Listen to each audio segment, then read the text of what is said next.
You're watching Knowledge and Wisdom, where we explore the depths of history, theology, philosophy, archaeology, and beyond. If you're curious to uncover truth and insight across time, this is the place for you.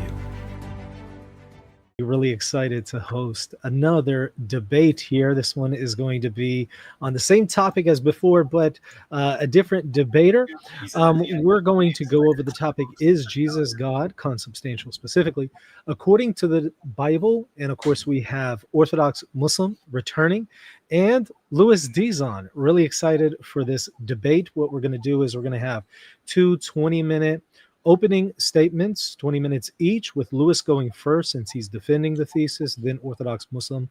After that, we're going to have rebuttals, 10 minutes each, same order.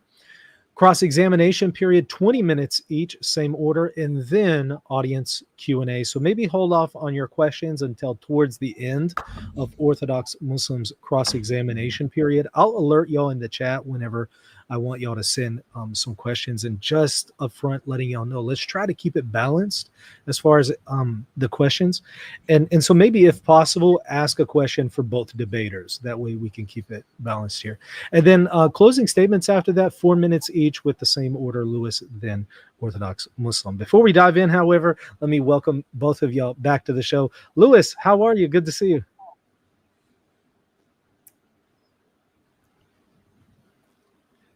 I think you might be on mute. Dealing with a little bit of. Yes, I'm just dealing with a little bit of lag on my point. What I'm probably gonna do is my other laptop and my phone are competing with my main laptop for internet bandwidth. If you need to step away and maybe disconnect those. one of those, go ahead. Let's do that now before we begin. Okay, so yeah, take just a second to do that. So why don't you introduce the other speaker while I do that? Sure. Libiano, good to see you. How are you? Good to see you as well. I'm good. How are you, man? I'm doing really well. Really excited about this. And, we've been seeing each other a lot recently. Yeah, I know, right? You've been putting in a lot of work. So yeah, appreciate you doing this. Right. Thank you so much. No worries, man. Thank you for having me. Oh, absolutely. Louis, you all set over there? Are you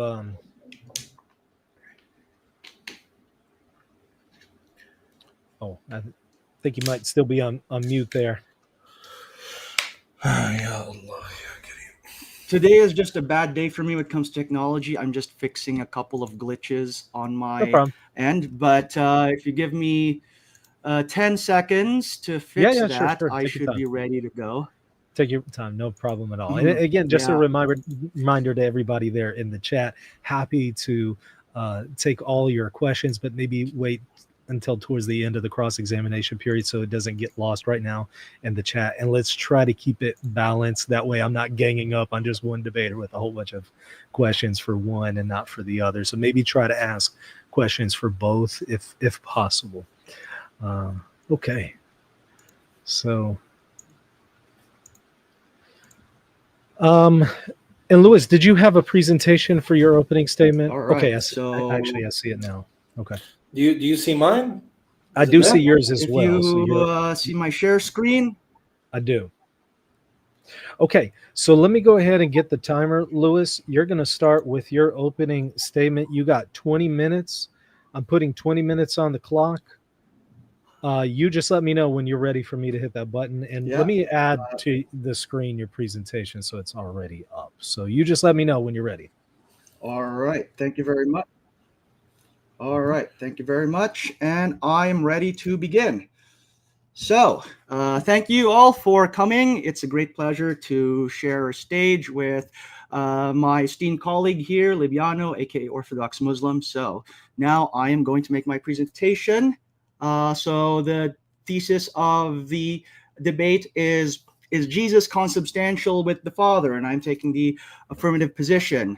So we're going to delve into the biblical evidence. I know that other times that this debate has happened, we've also delved a little bit into patristics. If that comes up, I'll be happy to discuss those grounds as well. So by way of a prologue, let me just say why all this matters. So why are we looking at what the New Testament has to say about this topic? Well, the New Testament does provide us with our earliest and best sources for the historical Jesus and what his earliest followers taught about him, preceding the Quran by about 600 years. So the Christian view, which is shared by Catholics, Protestants, and Orthodox alike, is that the Nicene formulation that Jesus is consubstantial with the Father, homoousion to patri in Greek, is the inevitable conclusion of the New Testament authors' teaching about the divinity of Christ. This doesn't mean that the New Testament authors used the phrase homoousion to patri, but the phrase homoousion to patri acts as a summary statement or a synthesis of what the different New Testament authors taught about this topic. And we'll see that that conclusion is supported by multiple lines of evidence. In fact, there are 5 such lines of evidence that I'll be exploring. And this presentation format comes from the book, The Incarnate Christ and His Critics, A Biblical Defense by Robert Bowman and Jed Komuchevsky. In fact, I showed Dr. Bowman a copy of my slides before this debate, and he helped me to fine-tune the arguments. So the 5 sets of evidence can be summarized using the acronym HANDS, which stands for H, Jesus receives the honors due to God. A, Jesus has the attributes of God. N, Jesus is identified by the names of God. D, Jesus performs deeds only God can do. And S, Jesus shares in the seat of God's throne. So this is what you would call a cumulative case argument, where you're building the evidence up and creating an inductive argument for the plausibility of a certain thesis. Now, this is different from a deductive argument where you deduce something in a syllogistic format. So to show you what the difference is, let me use an analogy. Suppose I were to tell you the following. While in Washington, D.C., I met a man named Donald. People called him Mr. President. He lives in the White House, and soldiers salute him when he passes by. Now, when you hear me say that, you would infer that I'm talking about Donald J. Trump. If you look closely at every single trait that I listed there, none of them in isolation would prove that the person I'm talking about is Donald J. Trump. Like maybe there's other people in DC named Donald.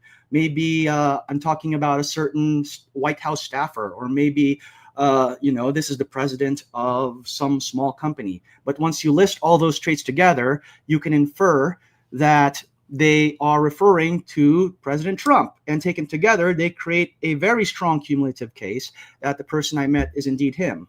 You might notice, by the way, that I'm using the same form of reasoning that Libiano likes to use in his debates, and that is inference to the best explanation. Well, I'm going to argue that the best explanation for the evidence is that Jesus is consubstantial with the Father. So let's start with the first trait. Jesus receives the honors due to God. So I'm going to start off by quoting a passage from Isaiah 45, 22 to 23. And here Yahweh says the following: I am God and there is no other. By myself I've sworn. From my mouth went out righteousness, a word that will not return. Every knee will bow and every tongue will confess. So what Yahweh is saying here is that he is worthy of these sorts of honors. Every knee will bow and every tongue will confess. Well, guess what? This statement is actually taken by the New Testament and reapplied to Jesus. And we see this in the Carmen Christi, the famous pre-Pauline hymn embedded in Philippians 2. Most discussions of the Carmen Christi start with the first half, verses 6 and 7. I'll save that for later on, but I want us to focus on the end part of the Carmen Christi, where it says this: At the name of Jesus, every knee will bow in heaven and on earth and under the earth, and every tongue will confess that Jesus Christ is Lord, to the glory of God the Father. Notice that the Carmen Christi takes the passage in Isaiah and reapplies it to Jesus. Larry Hurtado, in his book, How on Earth Did Jesus Become a God?, says the following regarding this. We have here a biblical passage that is among the most fervent expressions of God's uniqueness, adapted and apparently interpreted to affirm Jesus as supreme over all creation. Jesus is here linked with God in ways that rightly understood are startling and unequaled. Another passage is this, John chapter 5, verse 23 and 24. So we're going to come back to John 5 a few times, but I want you to notice something that Jesus says here. He says, the Father judges no one, but has given all judgment to the Son, so that all may honor the Son in the same way they honor the Father. He who doesn't honor the Son doesn't honor the Father who sent him. Now, the word in the same way here is kathos in Greek, and kathos is a conjunction that introduces an analogy or a comparison. Daniel Wallace states that it is often translated as, just as, in the same way, thus, or in this manner. In other words, the same class of honor that is due to the Father is exactly the same as the class of honor that is due to the Son. It is not a lesser type of honor. Now let's go to the attributes of God. This is where we come back to the Carmen Christi and we'll discuss Philippians 2. Hopefully we'll have a spirited discussion on what the specific phrases in that passage mean. But let's read verses 6 to 8 now, where it says, being in the form of God, or morphi theou, he did not regard as something to be held on to being equal with God. Arpagmon egisato to eneisoteo. Rather, he emptied himself, taking the form of a servant, becoming in the likeness of men, and being found in appearance as a man, he humbled himself, being obedient until death, even death on a cross. So there's been some back and forth in scholarship on what exactly morphe means in this context. So a number of scholars who are using linguistics or lexical semantics to understand its meaning have understood to mean nature. So, for example, Loanida in their Greek lexicon interpret that way. Moises Silva also interprets that way in his commentary, and so does D.A. Carson in his commentary. Now, there are some others who believe that morphe has more to do with appearance. So, for example, there is a book, I don't have it on me here, by Daniel Fabricatore, who takes the view that it refers primarily to appearance. And in fact, that is what it means in the vast majority of cases. I know that Libiano has in the past argued that that's what it means here, and he cites other places in the New Testament to that effect. Now, I will grant for the sake of argument that appearance is the meaning of morphe in this context. Even if we were to posit that's the case, this should be taken as appearance revealing reality, not appearance as opposed to reality. And how we know this is the fact that morphe occurs twice in the passage.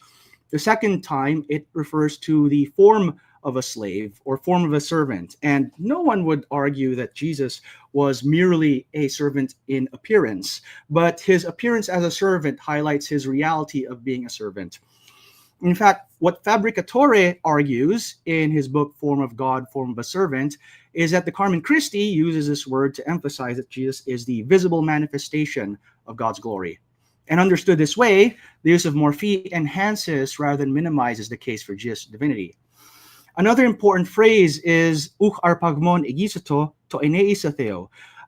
He explains that this passage is to be understood as Christ did not consider being equal to God as something to use for his own advantage. So it is something he possesses, but he chooses not to hold on to it or take advantage of it. And this is contrasted with his kenosis, where it says he ekenosen, he emptied himself. Another important passage in this regard is Colossians 1, 15, and 19. So we're, again, going to revisit Colossians a few times. And I'm going to focus on verses 15 and 19 here. So it says, he is the image of the invisible God, firstborn over all creation. And in verse 19, for in him was pleased all the fullness to dwell. The use of the phrase image of God to describe Jesus is significant.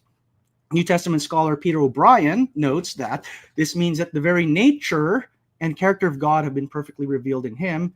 In him, the invisible has become visible. Now, some critics will point to the word firstborn, or prototokos, to argue that, well, Jesus is being presented as a creature here. However, the use of the word firstborn does not refer to createdness. For example, in the Septuagint version of the Psalms, David is called the firstborn among the kings of the earth.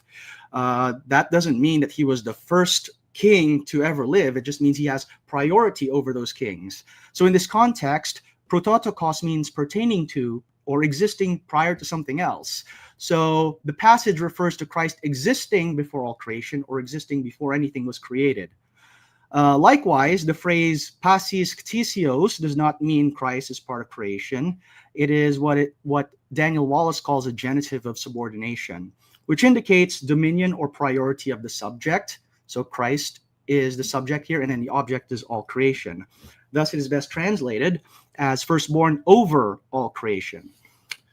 Now, another thing to note is verse 19. It says, pantopleroma, all the fullness of God dwells in him. What does that mean? Well, Paul actually clarifies what he means later on in chapter 2, verse 9, where he says, pantopleroma tis theotitos dwells bodily. That word theotis may be defined as the nature or state of being God, deity, divine nature, divine being. The expression divine nature may be rendered in a number of languages as just what God is like, or how God is, or what God is. So that is Louw-Nida's Greek English lexicon. If my opponent this evening has a different understanding of theotis, I would invite him to share what it is. Now, we get to Jesus being identified with the names of God. And I'm going to focus on one key passage under this heading, and that is Romans 10, verses 9 and 13. And you'll notice here that St. Paul says the following: if you confess with your mouth, Kyrion Iesun, Jesus is Lord, and believe in your heart that God has raised him from the dead, you will be saved. And then verse 13, skipping ahead, for all who call on the name of the Lord will be saved. So in Greek, pas garos an epikalisete to onomakirios thisete. Why do I quote the whole phrase in Greek? Well, that'll become evident in just a moment, because as almost every commentator has noted, St. Paul is actually quoting Joel 2:32. It in the Hebrew text says this: V'hayakol asher yikra b'shem Adonai malet. Notice that the divine name Yahweh is actually in the Hebrew text. And when you get to the Septuagint, that same passage is rendered the same way Paul renders it. And notice that the divine name is substituted with the word Kyrios. So all who call on the name of Yahweh, i.e. the Lord, will be saved. So Paul is explicitly taking a Yahweh text and he is applying it to Jesus. Now, Richard Bauckham, in his book Jesus and the God of Israel, points out that this is highly significant. He states it in Romans 10, quote, Paul propounds a Christological version of Jewish eschatological monotheism, such that confessing Jesus as Lord or calling on the name of the Lord Jesus is tantamount to acknowledging Yahweh as the one and only God. In this context, there's nothing incidental or unconsidered about Paul's identification of the name of Yahweh in Joel 2:32 as the name of Jesus. It is the climax of a clear statement of Christological monotheism, which makes a very serious identification of Jesus with Yahweh. The identifying name Yahweh names Jesus as well as God his Father, and in such a way that they are certainly not two gods. Now, moving on, we have the deeds that only God can do. So, one of the ways that we identify divinity is that they have certain prerogatives that are unique to them.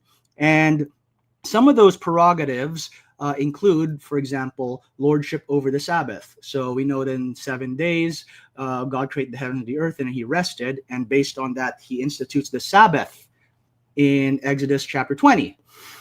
Well, when we get to the gospel, Jesus proclaims his lordship over the Sabbath. In John 5, verse 16 to 18, note that we come back to John 5 now, it says this: the Jews were persecuting Jesus because he was doing these things on the Sabbath. What did he do on the Sabbath? He healed a man.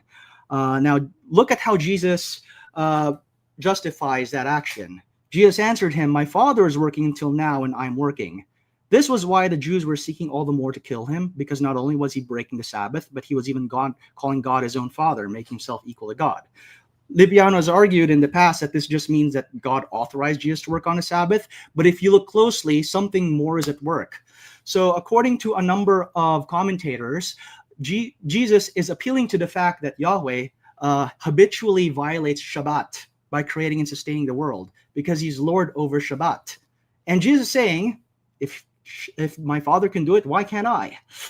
As Gary Burge points out in his commentary, if God, who made the Sabbath, can continue to work positively while commanding rest, and if Jesus' works are the works of God, then Jesus' works on the Sabbath are defensible. Jesus is assuming divine prerogatives.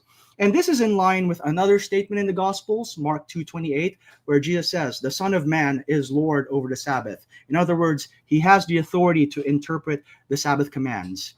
So contrary to what Libiano has claimed, Jesus making himself equal to God isn't just what the Jews thought. You've heard him say that in the past, but if you read the text, it never says this was just what the Jews thought, quote unquote.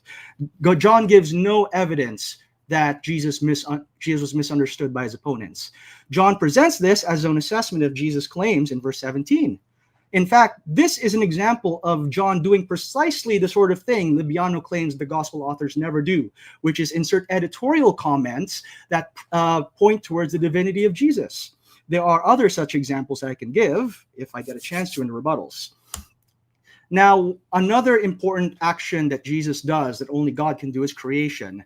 So we're all familiar with John 1:3, where it says, everything was made through him, and without him nothing was made that has been made. Colossians 1:16, 17 says, by him was created everything in the heavens and upon the earth, visible and invisible, whether thrones or dominions or rulers or authorities, everything was created through him and for him. He is before everything, and in him everything is held together. Now, notice, Jesus creates everything, but if he creates everything, that distinguishes him from what is created. So he is in the category of not created things. And notice he not only creates everything, but he continually holds everything together in existence. And finally, everything is created not just by Jesus, but also for Jesus. So in other words, all of creation has Christ as its telos. Now finally, Jesus shares in the seat of God's throne. And one passage that exemplifies this is Mark 14, 61 to 64, where the high priest asks Jesus, are you the Messiah, the Son of the Blessed? And Jesus replies, I am, and you will see the Son of Man seated at the right hand of power and coming with the clouds of heaven. And the high priest tore his robes and said, what need have we of witnesses? You have heard the blasphemy, what say you? And they all condemned him as deserving death. Now, notice something that Jesus is doing here. He refers to himself as seated on the right hand of power, which is a reference to Psalm 110, where Yahweh says the Messiah sits at his right hand. And then Jesus takes Psalm 110 and connects it to Daniel 7, 13 to 14, which talks about the Son of Man who receives honor and dominion. Now, I wrote my whole MTS thesis on this, but this image of the Son of Man in Daniel was expanded greatly in Second Temple Judaism, where they began to see the Son of Man as a divine person who exists before creation of the world and receives honors reserved for God. So the high priest clues in that Jesus is appealing to all these mental images that were current in his day. As Bowman and Komachevsky point out in their book, Caiaphas probably would not have deemed it blasphemous for Jesus to claim he was going to enter God's presence in heaven. However, to sit at God's right side, meaning alongside God in heaven, was another matter altogether.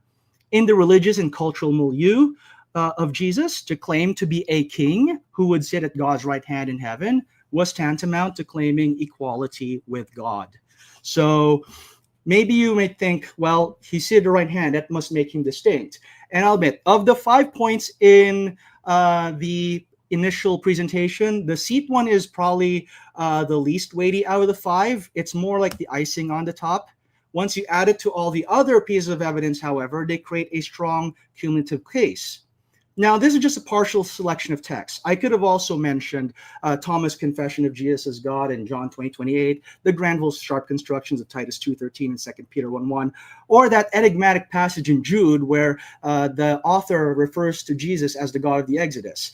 But even without those texts, I think that I've made my argument. Through the 5 sets of evidence, we get 5 sets of arguments pointing towards Jesus' divinity in the acronym HANDS. And when combined together, they create a strong inductive case for his being consubstantial with the Father.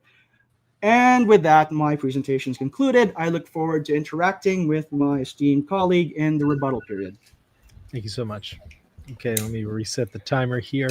So, can you hear me? Sorry, Yes, I do. I didn't realize my camera died. One sec. Yeah, no problem. All right. Okay. So got 20 minutes on the clock here. Is it working or one sec? Yeah, sure, no problem. Okay, here it should work. All right. Yeah, you Okay, can share my screen. Yeah, if you can share it again, or is this it? No, let's see. This is it. Okay, This is it. gotcha, got it. Okay, Yeah, this is it. you let me know when you're ready for me to hit that timer. I'm ready, man. I'm ready. Okay. All right, we are back again, and we are debating if Jesus is God, specifically if he's consubstantial in the sense that Nicaea intends him to be consubstantial. And the answer is obviously no, once again. So what is the outline? I just want to make sure we know what consubstantiality is. My opponent must show that Jesus is co-equal in divinity with the Father. That is to say that he is just as much God as the Father is God. He shares all the essential properties, great making properties of divinity. He must demonstrate that the New Testament teaches that Jesus is eternally begotten or eternally generated. He must demonstrate that the New Testament speaks of Jesus as having the same nature, God in the highest sense, which I already mentioned. He must demonstrate that the early Jesus movement believed in this concept. And he must demonstrate that the early church espoused this doctrine. If the text that they received taught this doctrine clearly and articulated them clearly, then we would expect that they would believe it. If they don't, then we know that there is some ad hoc interpretation of the text and some anachronisms being read back into the text that fit my opponent's dogma. What disqualifies Jesus' consubstantiality? It's very simple. If Jesus lacks any essential properties of the divine nature, then he cannot be God. It's simple. And remember, God here in a very specific way, in a very specific sense. Now, my opponent here, he's preparing, or he just told me that he's about finished his PhD in the University of Toronto. He's a Catholic, and this presentation is going to be so easy to show you that no matter how many PhDs you have, it's impossible to defend the Trinitarian position. I'm going to present such easy, simple arguments, and even with a PhD, they're not going to be addressed. First, does the Old Testament say Jesus is created? Now, I want to clarify that whatever the word created means here, whether it's created in a different sense or in the same sense, I'm not too worried about that yet. I'm trying to see if the Old Testament says that Jesus is a creature in any sense. Proverbs 8, chapter 22, this is wisdom, the chokmah in Hebrew, being personified. And early Christians understood this to be speaking about the Son of God, the Logos of God, the wisdom of God, as Jesus himself is identified as the wisdom of God by Paul in Corinthians. The wisdom of God in Proverbs 8:22 in the Septuagint is said to be created. The Lord created me at the beginning of his ways before his works of old. Saint Ignatius, and what I have on the screen here is I have a early church consensus by all of these fathers in agreement that agreed that Jesus is a creature or that the word creature can refer to Jesus. Saint Ignatius says, and by the way, the epistle to the Tarsians is not part of the authentic letters, but I just quoted it anyway. Saint Justin Martyr and in his dialogue with Trypho, Irenaeus, Athenagoras, Clement, and there's many more, but just for time, every church father, most of them, said that Jesus is a creature early on, which we're going to see if my opponent agrees with that or not. Does the New Testament say Jesus is a creature? Actually, Lewis himself appealed to this passage saying that, according to Mr. Wallace, it's a subordinate genitive. I think that's what he said. Absolutely not. Yeah, so Colossians 1:15 says, he's the image of the invisible God, the firstborn of all creation. There's no way you could read this as firstborn over creation. There's just absolutely no motivation in the Greek that you could read it that way. It's a partitive genitive. And as I demonstrated, the early church read this to be referring to Jesus as a creature, not necessarily creature in the same sense, but they had to admit that here Jesus is being called a creature. The reason that this interpretation is not liked by Trinitarians is that the passages after say that through him all things were created, and then they assume because it says all things, Jesus cannot be a part of the set of all things, so he can't possibly be a creature. I'm going to demonstrate that's not the case. But according to the Greek, according to this being a partitive genitive, and according to every other statement in the New Testament that says Jesus is the firstborn of, it's always a partitive genitive. He's part of that group. Firstborn of the dead, i.e., he's part of the dead. He is of this class, dead. He's the firstborn out of the dead. He's, and so on and so forth, right? He's the firstborn of many brethren, as I'm going to see here. Firstborn of creation, firstborn among many brethren, firstborn of the dead, firstborn out of the dead. All of these are partitive genitives. There's no reason to read firstborn of all creation any other way, just because we want to interpret it in ad hoc way to suit our narrative. Why is Jesus worthy of worship in the New Testament? We have the Carmen Christi. He actually appealed to this, and I'm very glad that he did. The Carmen Christi says something very interesting.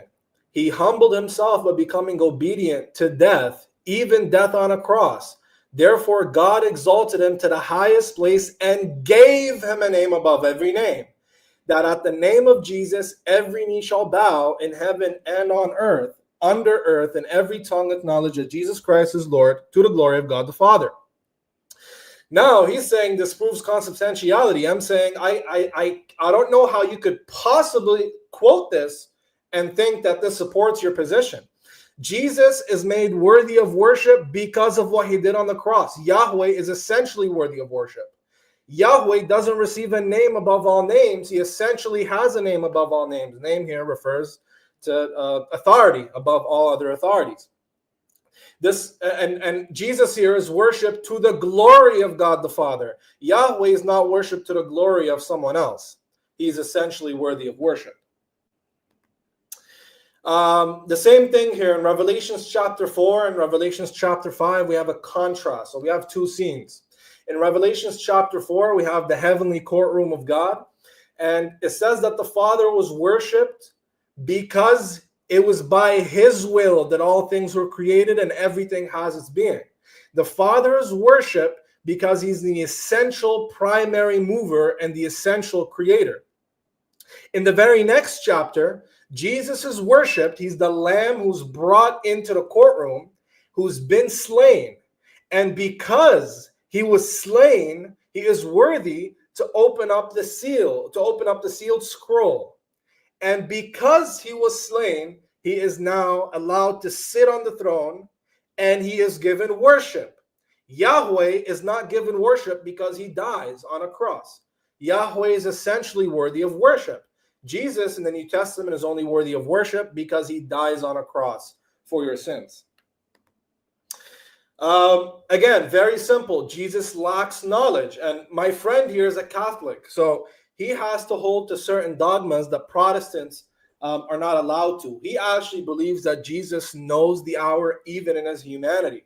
And that Jesus here is talking about declaring the hour, which we're going to see is a complete absurd interpretation. You can't possibly come to that without eisegeting the text.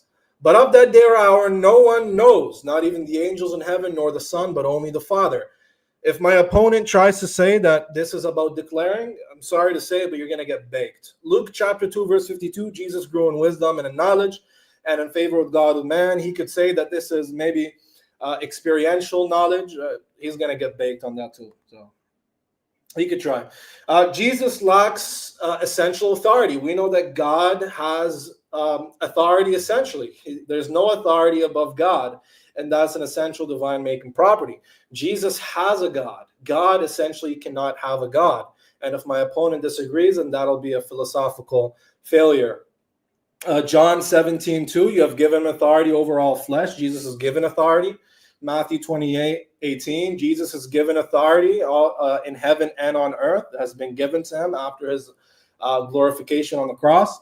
Daniel 7:14, the very text he appealed to, says that the Son of Man is given authority. So I don't know how the Son of Man is consubstantial when he's given authority. But it's okay, we'll get to that. Matthew 9:8, when the crowd saw this, they were filled with awe. They praised God who was given authority, was given such authority to man. So this is after Jesus forgives sins and heals on the Sabbath. Matthew understands this as God doing this. God is given authority to Christ. He's not understanding that Jesus is doing this because he has a divine nature. Another ad hoc interpretation. In Mark 11, the priests and the teachers of the law asked Jesus, by what authority are you doing these things? Who gave you this authority to do them?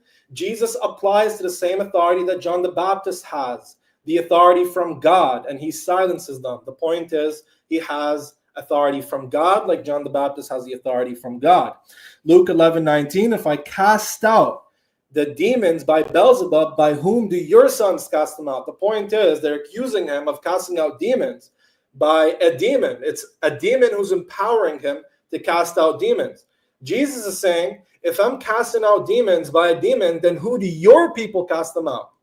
The commentaries say here, Jesus is making a point that even the Jews were casting out demons. Who were they doing it by? God's power. So Jesus makes those Jews who are also casting out demons witnesses against each other, because if they're doing it with God's power, so is Jesus doing it with God's power. Very simple, straightforward syllogism. Jesus died. God can't die. Romans 5:8. Christ died for us. 1 Timothy 6:16. God can't die. This is a modus tollens. P1, if Jesus is God, he can't die. P2, Jesus died, therefore Jesus is not God.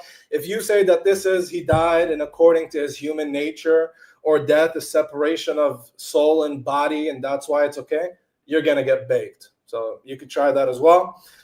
Jesus was tempted. God can't be tempted. Matthew 4, Jesus is tempted. Also in Hebrews 4. James 1:13, God can't be tempted. If Jesus is God, he can't be tempted. Jesus was tempted. Therefore, Jesus is not God. That's the inference rule, again, is modus tollens. If you say that this is an internal or an external temptation, God can't be tempted internally, you're going to get baked. So don't even try it.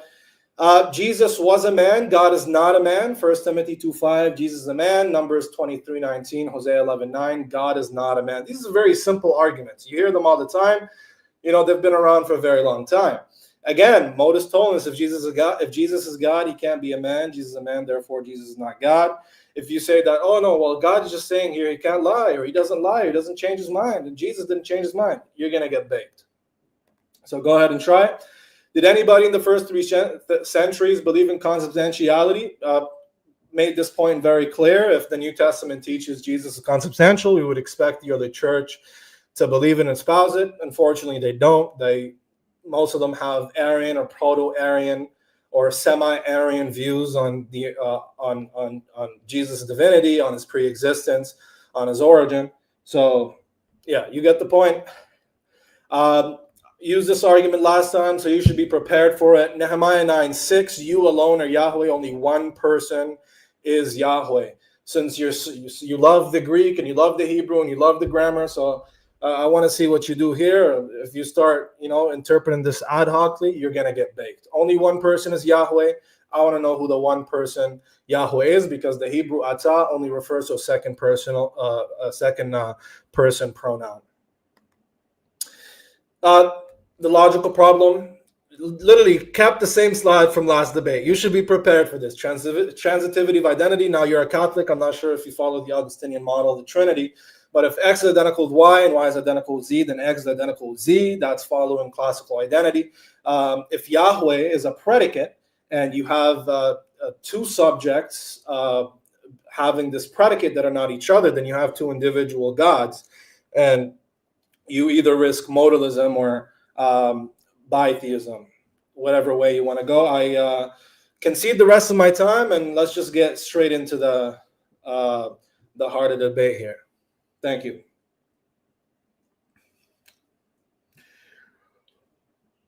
Hello? Yeah, sorry about that. Okay. No worries. So All right. go ahead and restart this here to 10 minutes for the... Before you do that, I am pulling out the trusty verbum, if I am allowed to do that. Sure. Okay. So I've been taking down notes during Libiano's presentation, so I'm just going to use this as my way of... let me know when my timer starts, and I'll begin. Okay. All right, I got 10 minutes on the clock for your rebuttal round, beginning 3, 2, 1. Okay, so thank you to my friend Libiano for presenting a spirited discussion on the consubstantiality of the Son.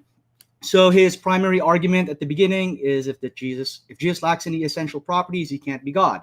So I have no dispute with this postulate. I agree. If you can definitively show that Jesus lacks any essential properties, and that would be a defeater for my position. What I'm going to show is that that is not the case, and that none of the texts that he uses prove this to be the case. Now, I'm going to try to go point by point as best as I can. You can't really do that in 10 minutes, but I'll do my best. So the first text that my opponent has quoted here is Proverbs 8:22, which speaks about the wisdom being a creation. Now, he appeals to the Septuagint version of the text, which does use the word to create. Now, it just so happens that this is a feature of the Septuagint that is not present in the Masoretic text. So I have on the screen here a contrast between the Septuagint and the Hebrew. And in the Hebrew, it actually says, Adonai kanani reshit darcho kedem mipa'alav me'az. Now, the word kana here, it's really interesting because its primary meaning is to possess or to acquire. And while it is possible to read it as to create, that's not the primary meaning. In fact, in Hebrew, there are some perfectly good verbs for creation. You have the word bara, for example, that's used in Genesis 1:1.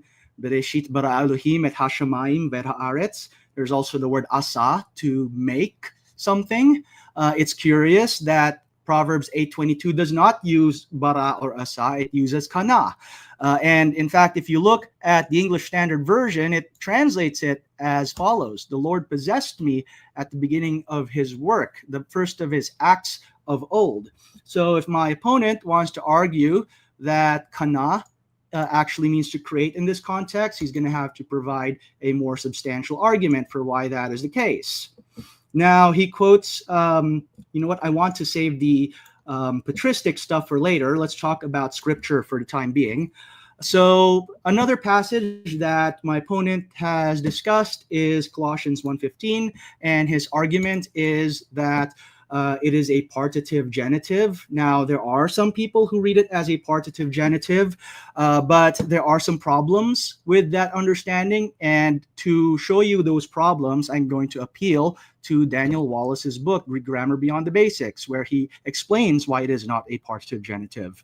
He says, though some regard this genitive to be partitive, both due to the lexical field of firstborn, including preeminent over, and the following causal clause, which makes little sense if mere chronological order is in view. It is far more likely that this expresses subordination. Further, although most examples of subordination involve a verbal head noun, not all do. For example, 2 Corinthians 4:4 and Acts 13:17.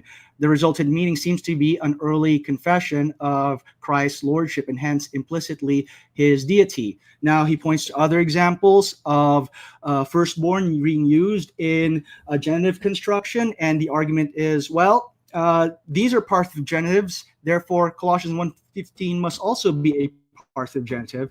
But remember that genitive constructions can be used in a wide variety of ways, and just because it's used one way in a certain place doesn't automatically mean that it's used the same way in other places as well.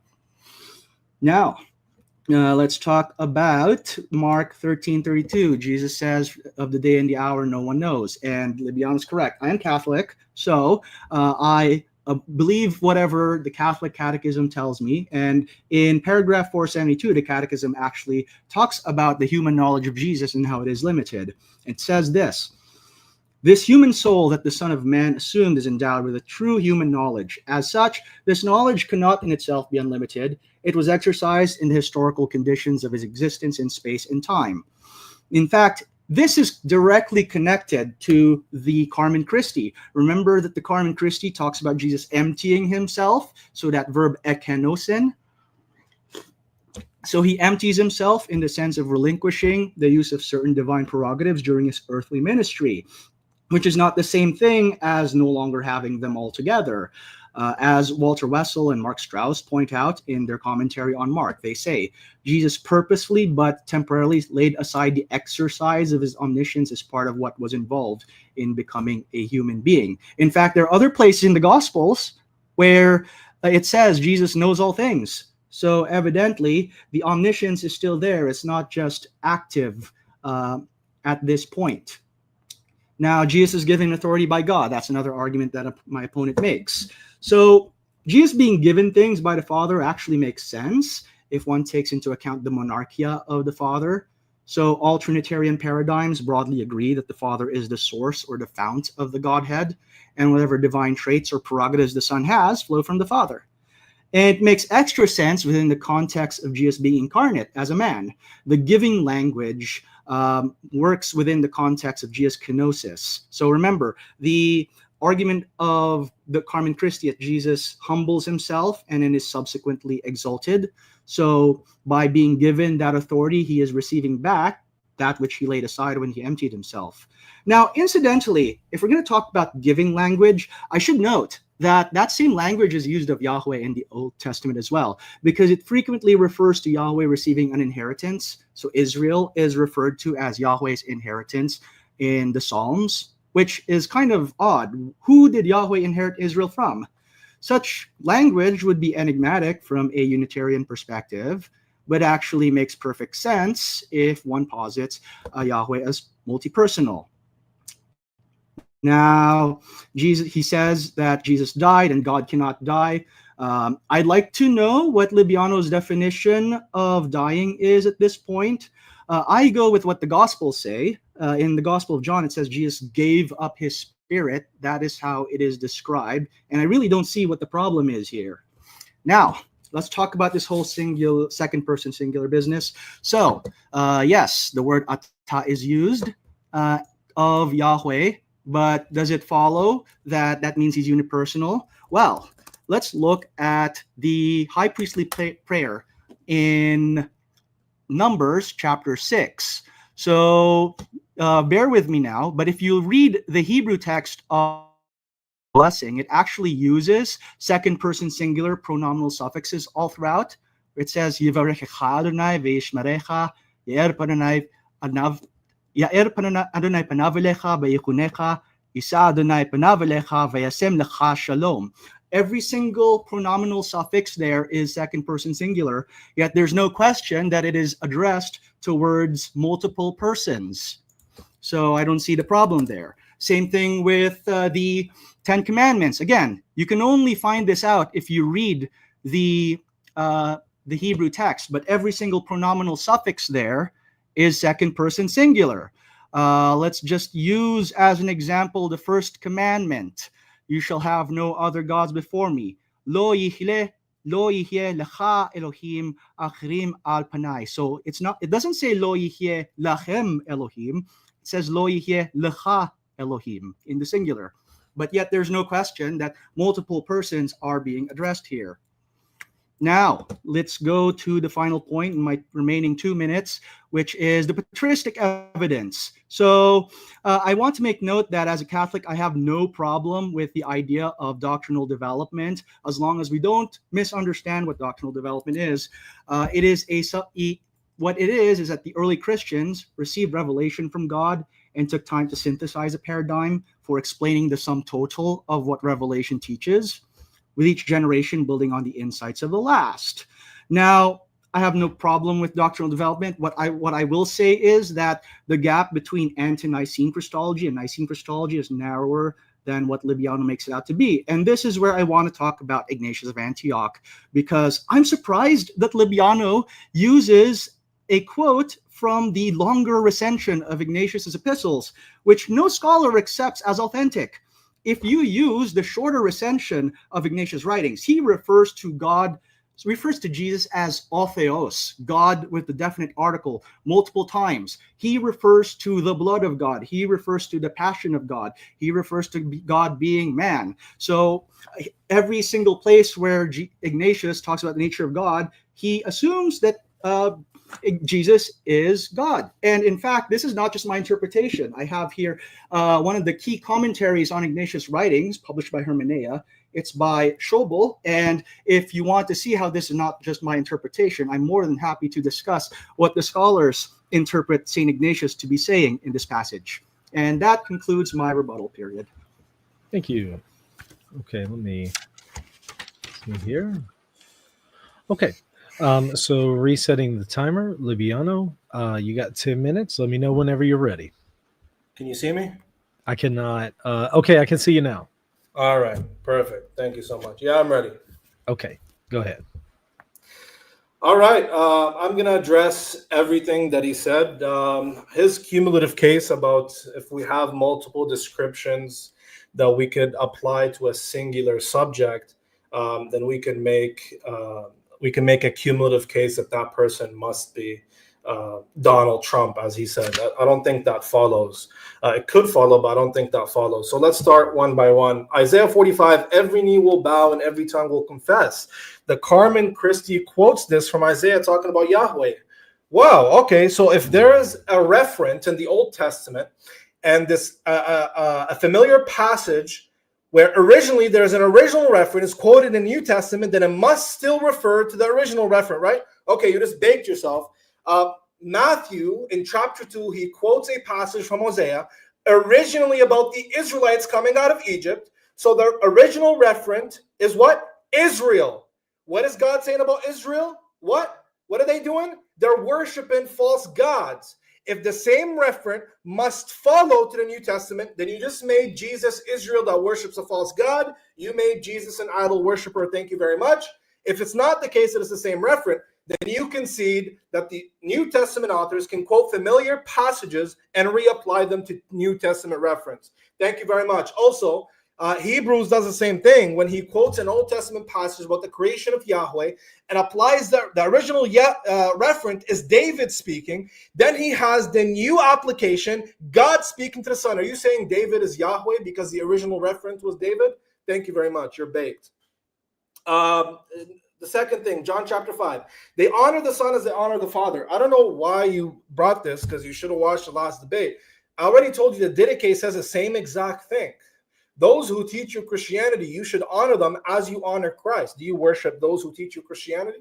Thank you very much. Also gave you other passages in the New Testament where you are to obey your husband as you obey Christ. You are to obey your master as you obey Christ. You are to love each other as God loves the believers, as Christ loves the believers. Are you saying that our love is like God's love? Thank you very much.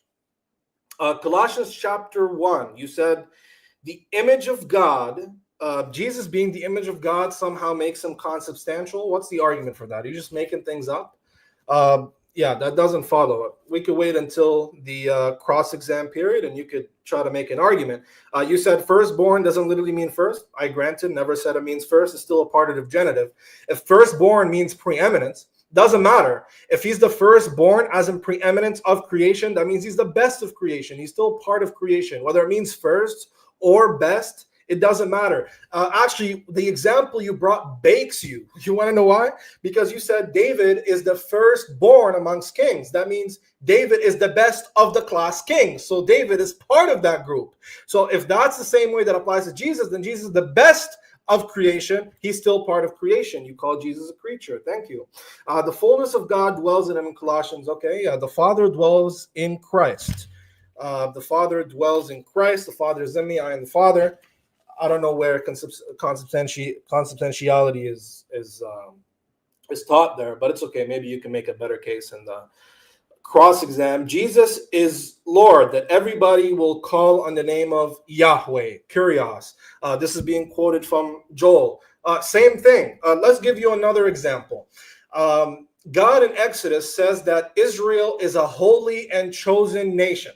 Who's the referent? Israel. All right. Peter, in 2 Peter, quotes this, reapplies these familiar words, and talks about the Christians, the Gentiles, Greeks, whoever it is. He says, you are a holy and chosen nation. Wait, is Peter saying that the new believers are the Israelites from Moses' time? Or is he reapplying it to a new reference? I don't know, man. You're gonna have to figure that out yourself. Deeds only God can do. Jesus is working on the Sabbath. Sir, Jesus says in Mark and in Matthew that the same story happens. He heals on the Sabbath. He makes the argument that healing is lawful on the Sabbath. And if you're saying that this verse in John chapter 5, verse 18 identifies Jesus as equal to God, then you're saying that Jesus broke the Sabbath, which means that the New Testament is false, because the New Testament says that Jesus was born under the law to save those who are under the law. Therefore, he had to fulfill the law perfectly. If he broke the Sabbath, then he did not fulfill the law perfectly. Jesus creates, therefore he's Yahweh. I have no idea why you would even try to bring that up.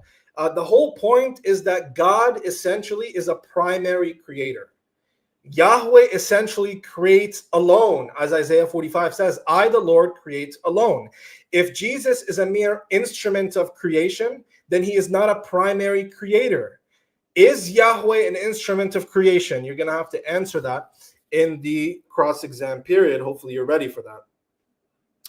He creates everything, therefore he's not part of the class creation. That argument doesn't work, because Acts says that from Adam all men came, or all nations came. Does that mean that Adam himself is not a man because all men came from Adam?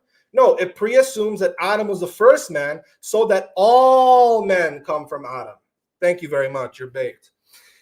Jesus shares in God's throne. That makes him God. I don't know how that makes him God. This is a common belief that the Jews held. The Messiah will sit on God's right hand.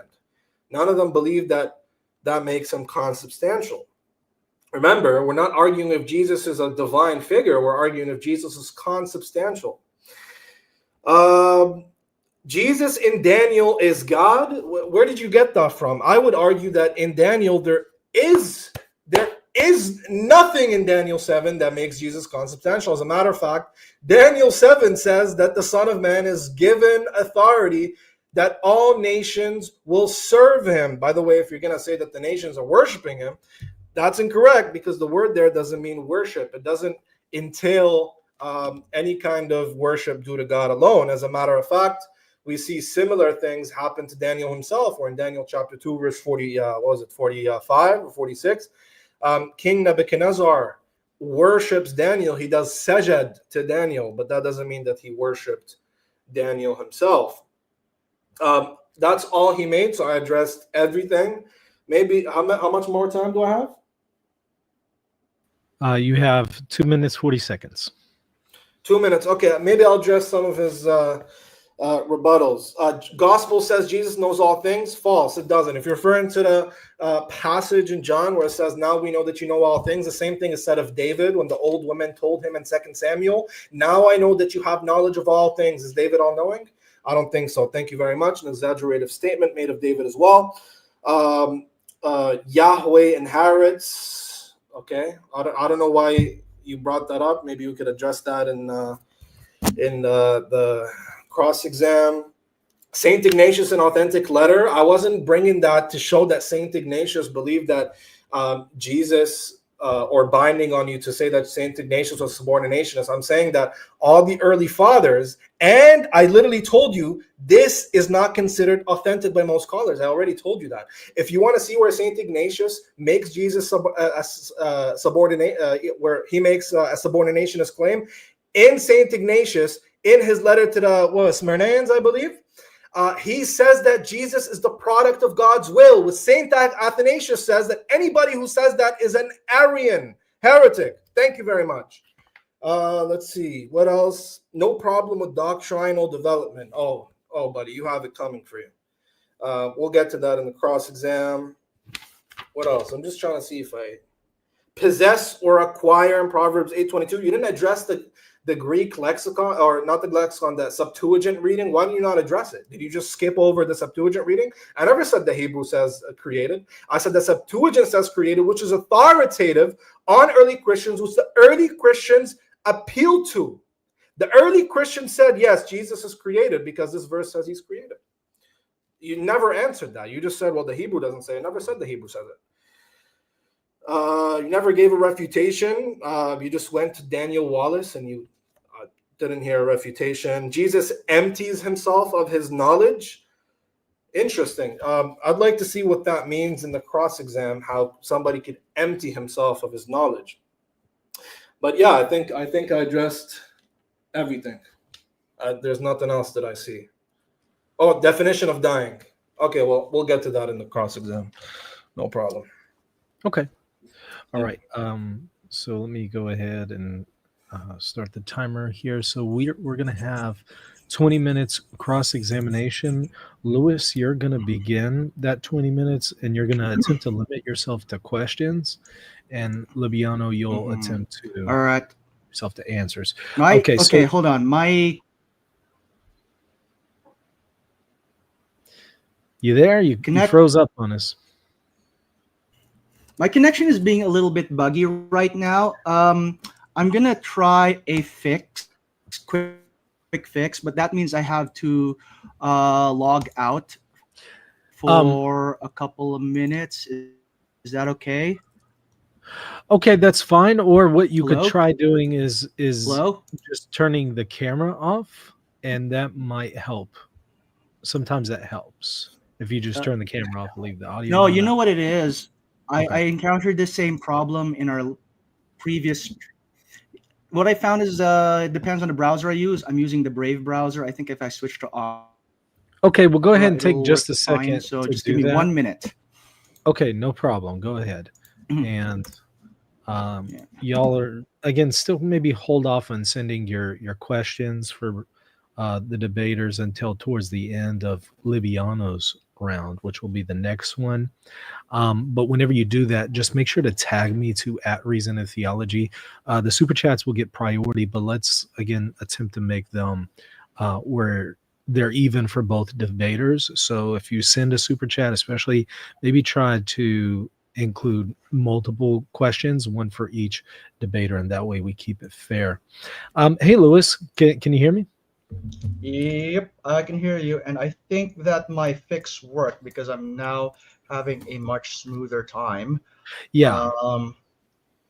Okay, so yeah, I'm just pulling out the notes that I took, and yeah, if you want to start the timer, I can start Okay. discussing now. All right. 3, 2, 1. Okay, so I want to start off with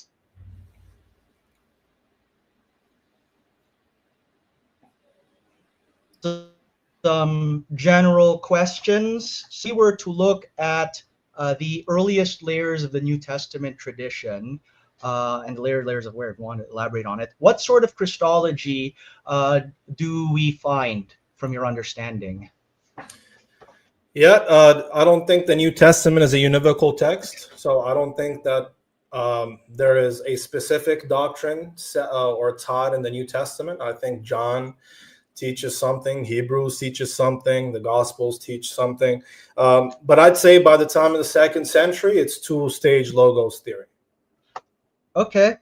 And do you believe that the Christology that we find in the earliest layers of the New Testament tradition, such as Mark or the Q source or the pre-Pauline hymns, is the Christology of the historical Jesus as well? Yeah, I'd say, well, when you say historical Jesus, I'm not sure what you're referring to. I'd say that if you go to Mark, we find an adoptionist Christology. It really depends on what you think adoptionism is, but I think the Christology found in the Q source would best align with the historical Jesus. And by the way, this has nothing to do with the debate. Okay. It's just something that I want to understand your position on.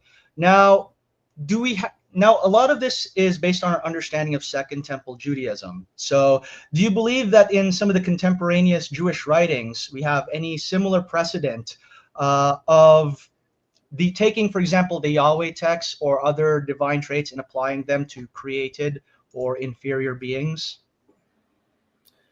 Yeah, I'm not sure what you're referring to. If you're referring to the two power in heaven group, where there is an exalted second power in heaven, is that what you're referring to? That is one species of it, yes. Yeah, so what are you asking about them? All right. So, do you believe that the Christology of the New Testament is or is going beyond what they're saying? Yeah, so I don't know if you heard me the first time. I'm saying the New Testament is not a univocal document. I don't think it has one set Christology. Okay. So with regards to the 5 sets of traits that I discussed, would you say that if a being were to have the 5 sets of traits that I just outlined, would that constitute evidence that they are consubstantial with God? No. No. So your understanding is that someone can have the honors due to God, the attributes of God, the names of God, the deeds of God, and the seed of God, and still not be God. No, I'm saying the way that you're understanding these texts doesn't follow. I'm saying that this is a case of analogical predication where an agent of Yahweh presents Yahweh and has some kind of divine prerogatives that are given to him by Yahweh. It doesn't follow that he has those essentially. It just means that he's an agent acting on his behalf, and he's receiving this divine authority from above, from somebody According other to than my connection today, like this is the worst possible time for this to be happening. But anyway, let me charge on. So don't you think that you begins to get more strained the more of these traits we pile on? You cut out. I didn't hear you. Yeah, no. So you're saying that these could all be predicated of a lesser being, but don't you think Analogically predicated. analogically? But don't you think that explanation becomes increasingly strained the more of these traits get piled on? No, because the more clear texts show Jesus as a lesser God who lacks essential properties of Yahweh. We already know that the mere fact that Jesus is begotten or has an origin, it disqualifies him from being consubstantial. And the early Christians would have known that. That's why they aligned the one true God with somebody who's unbegotten without an origin. For example, you'd have Tertullian and Justin Martyr, who says that the true God is the unbegotten one, because any begotten thing cannot be God in the same respect. All right. Okay, so if you like, we can talk about patristics later down the road, but I want to focus in on some of the... No, I'm just answering your questions. That's all. Yeah, I just want to focus in on some of the scripture texts for the time being. So I want us to start off with you mentioned the Matthew's use of Hosea, where it says, "Out of Egypt I've called my son." Now, you said, so first of all, I just want to know, what do you think Matthew is trying to do when he is quoting this passage? It doesn't matter what I think Matthew's trying to do. You said that if a New Testament... Let me finish. I'm answering you. You said if a New Testament author quotes a passage, perhaps from the Old Testament, discussion. or sorry, brother, you're cutting off, brother. It's I'm talking and you're talking over me. Yeah. Do you want an answer? Let me try to fix that. No, it's sorry. It's just my Wi-Fi is getting really buggy right now. Host, can you pause the time so we can sure, no problem. Let's not only pause it, but maybe add another minute there. I pause it at 14 minutes. Let's just go ahead and put it at 15, if that's okay with both of y'all. And we'll see if we can get the internet to work here. Yeah, I'm really sorry, everybody. Like, I did not expect that my Wi-Fi would do a number right in the middle of a debate. Are you able to hardwire with an Ethernet cable by any chance? No, unfortunately, I don't have one of those things. Mm-hmm. Okay. Okay. Do you know if maybe a cell phone would give you a better connection by any chance? I actually tried that. So I don't know if you guys noted, but I briefly switched from my Wi-Fi to my hotspot. And for a while it was working, and then it suddenly started blowing up again.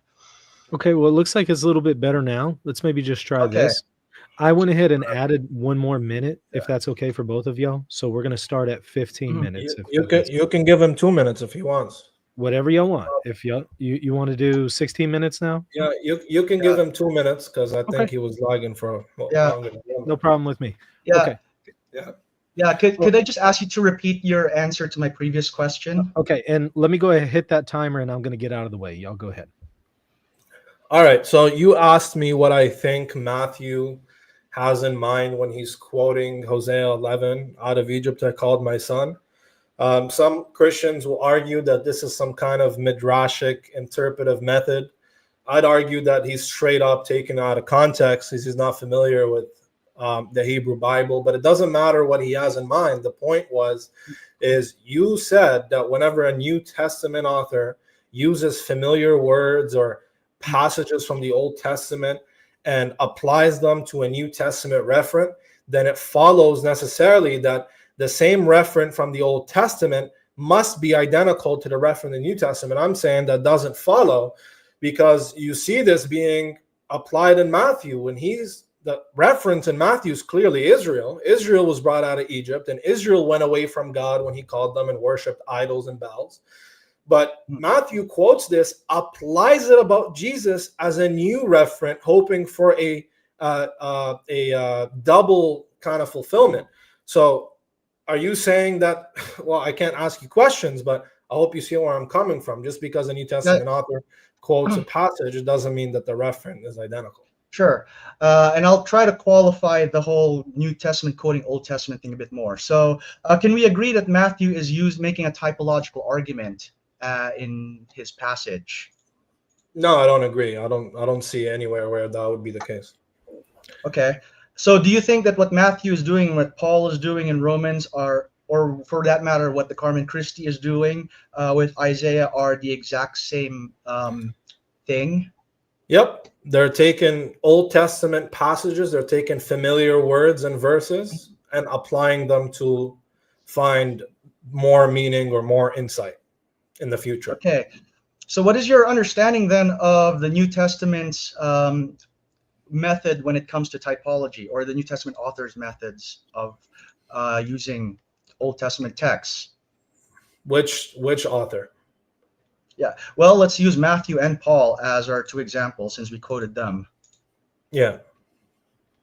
What you want me to tell you what I think about Paul quoting the Old Testament?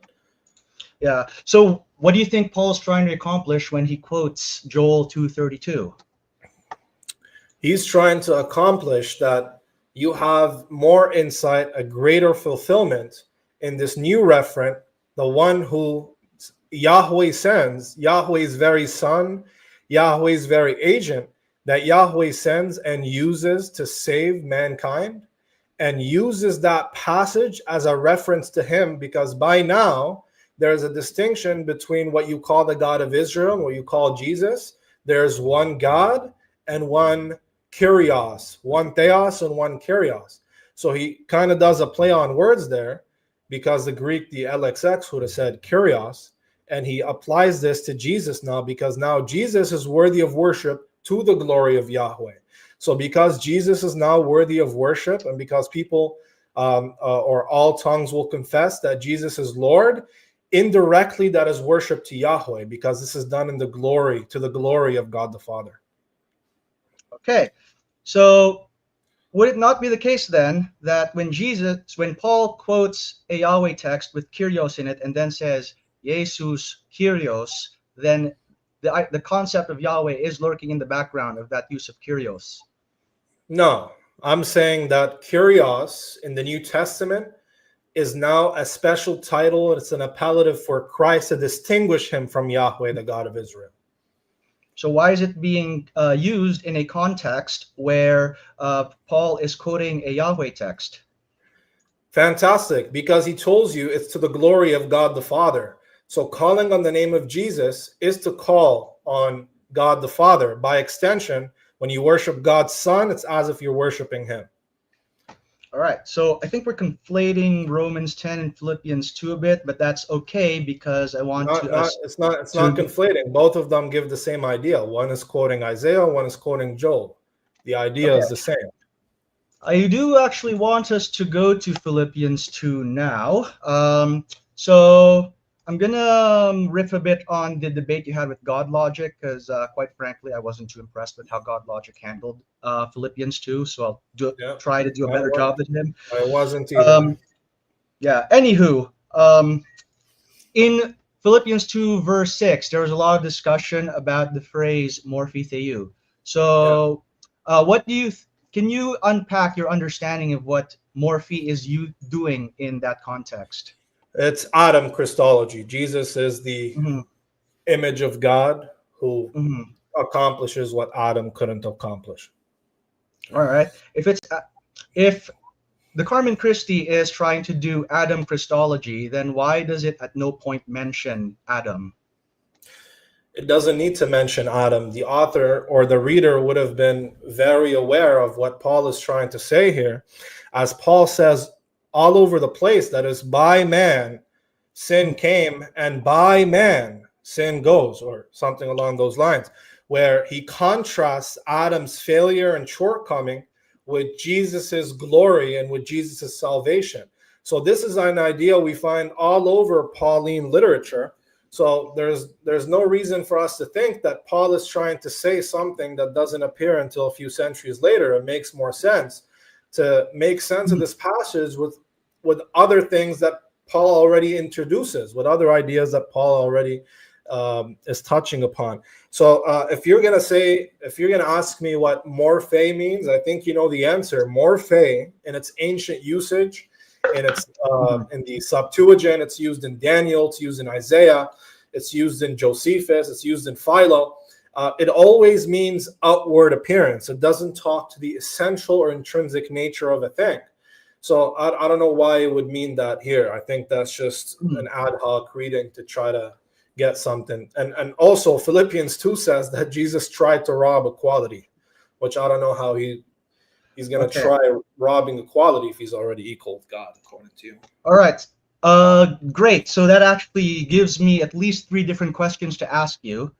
First, pursuing the Adam Christology line a little bit further, you mentioned Romans 5 and 1 Corinthians, both of which compare Adam to Christ, but in both cases, Paul makes that explicit. He mentions Adam. So if he wanted to make that the comparison in Philippians 2, why doesn't he make it explicit there? Are you saying that he has to make it explicit and say Adam? What's the argument for that? Well, he had no problem making it explicit elsewhere, so why does he not do that here? That's just an argument from silence. If he doesn't say Adam, that means it's not Adam. What kind of argument is that? Yeah. Also, I just want to just finish up on there. He doesn't need to mention Adam. He makes it clear. He says that although he was in the outward appearance of God or in the image of God, he did not try to reach for equality with God. The reader knows who he's being contrasted with. Adam, who was the first man made in the image of God, did try to reach equality with God. So we have this subtle identification here, although Adam is not mentioned by name. No, you can't possibly miss it. One who is the image of God did try to reach for equality, as Genesis, I think, chapter 3 says. Jesus, who's the second Adam, right, who fixes what Adam does, he's humble, and he doesn't try to reach for equality with God. Why would we read an anachronistic consubstantial reading here? What's the motivation? All right. Well, it's funny you mentioned Adam Christology. You know what? We'll do the other line of reasoning. So you're if I understand you correctly, you believe that morphe theou merely means the outward appearance of a God without necessarily the underlying essence being God. Is that correct? Yeah, so it doesn't speak to the underlying essence. Now, I'm not saying Jesus is not a divine being according to this text. I could grant you that there is pre-existence. I can grant you that he existed as a personal logos after creation. That's not talking to that. I'm talking according to specifically Philippians 2. There is no motivation from the context to read this as some kind of essential nature that Christ has per the usage of this word in the New Testament. You already know yourself that morphe does not mean inner or essential intrinsic nature of a thing. Well, not in all cases, but if we're going by the context. Well, there's no cases in the Bible, so I don't know where you got that from. Verse 7, if you follow me there, it says, Aleavtone kenosin morphin dhulu lavon. Now it says morphin dhulu. Is your understanding then that Jesus merely has the outward form of a doulos and not also the nature of a doulos? Do you think serving is essential to a subject? No, but it's saying that this is what he Oh, is. there you go. You just conceded. If being a servant is not essential, it's not intrinsic, it's something external, meaning you're created a certain way, you choose to serve or you don't. It's not something innate. So you just conceded that even there, it doesn't mean essential nature. Thank you. Okay. Okay, I think I misspoke because it's actually paired with the phrase omaiomati anthropon. So morphe and omaiomati there are basically being used as functional synonyms. But he's truly a human being, correct? Yeah, he's truly a human being, but it doesn't use the word morphe there for human being. Mm-hmm. Well, Yeah. again, do you not think that omayoma and morphe are being used as synonyms? The other word, which I don't know how to pronounce very well, but I was looking at it the other day. The other word implies it can be used in a very limited sense to mean outward appearance, but it's different in its usage. That's why it's a different word. The difference is that word, if you check the lexicon, has a more intimate usage, right? It talks to the inner nature of a thing, although itself doesn't mean inner nature of a thing. That's what I understand the other word. That's why it's a different word. You said it yourself. It's not the same word. It's a different word. So would you disagree then with Fabricatore, who says that the use of morphe theou here is meant to show that Jesus is the visible manifestation of the glory of God? That's just an appeal to authority, and I don't know who that is. Do you have an argument? Yeah. Well, remember that in the New Testament, Jesus is I'm making a statement. I'm not supposed to be making statements, but in John 1:18, it talks about how the monogenes theos has made God known. So would it not be fair to connect that to what Philippians is trying to do here? Yeah. You're saying, okay. Wait, you're asking me a question. You're saying, wouldn't that be fair to make that connection? I tried to make it. I would try to frame it as a question to make it fair to the format of the debate. Do you think it would be fair to understand that in light of John 1:18, where it talks about understand what that the Son, the only begotten God, or the only begotten Son, makes the Father known? Yeah, because if he is the morphe theou, and as Fabricatore says, he is the visible manifestation of God, then doesn't that make sense in light of other statements that talk about Jesus? Yeah, so Philo of Alexandria would have believed the same thing, that the Logos, who he calls the shadow of God, the image of God, the eldest son of God, he is an archetypal image, right? He is a conceivable image of the inconceivable, incomprehensible God, right? But he himself is not the most high God. So I mean, if you're trying to explain that in a way that Philo would explain it, then yeah, I don't have a problem. That doesn't prove consubstantiality. All right. And then when you say that Jesus did not try to seize equality, you are aware of the alternate interpretation, right? That the arpagmon can also mean did not try to hold on to something that was already held on to. What's the motivation for that? Well, that's the way it's been translated from in vast majority of translation. No, actually, the vast majority of translations say that he did not see equality with God something to be grasped, right? Which literally means, so he didn't even try to reach for equality with God. So why is he not trying to reach for equality with God if he himself is essentially God? That's gibberish. It's absurd, and there's nowhere in the context that motivates a reader to read it that way. It just sounds like you're trying to force a reading to suit your later dogma.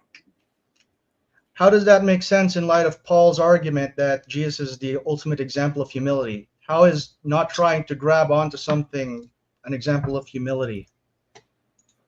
Because Adam, who tried to reach with equality with God, Jesus, who's a second Adam, was humble, and he didn't even try to be equal with, he didn't even try to reach for that equality that Adam reached for. And because of this, because he was a humble servant, and remember, stop cutting it out of context, because he died, therefore he was exalted. God is not exalted because he dies. He's not given a name above all names because he dies and he's a good servant. God is essentially the most high being who deserves worship. Like, you can't make this up. There's no way you could force this interpretation in there. I'm sorry, it just doesn't work. Before I continue on, how much time do you have left? Because I want to talk about some of the patristic stuff. 40 seconds, so you can limit yourself to one question, and then I'll give a little bit extra to Liviano to respond. Okay. Wait, you say I only have 8 seconds? 40 seconds. All right, I need to make it count then. Ignatius of Antioch, what do you do with all the passages where he refers to Jesus as all theos? All right, well, are you referring to Jesus as ha theos in his 7 authentic letters?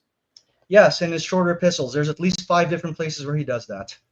Oh, okay, fantastic. Well, Saint Ignatius, as you know, and you know the position of scholars, they're actually split on what he was. Some say that he was a modalist, and some say that he was a subordinationist. But no serious scholar thinks that Saint Ignatius thought that Jesus is God in the same sense that later Nicene fathers did. As a matter of fact, all of that is thrown into the trash because Saint Ignatius makes it clear Jesus is a product of God's will, which according to Saint Athanasius makes you an Arian heretic. So by the Nicene fathers, Saint Ignatius is an Arian heretic. That's why in his inauthentic letters, you would find scribes in manuscripts of Saint Ignatius trying to add according to his humanity, so that nobody could argue that Saint Ignatius was a subordinationist.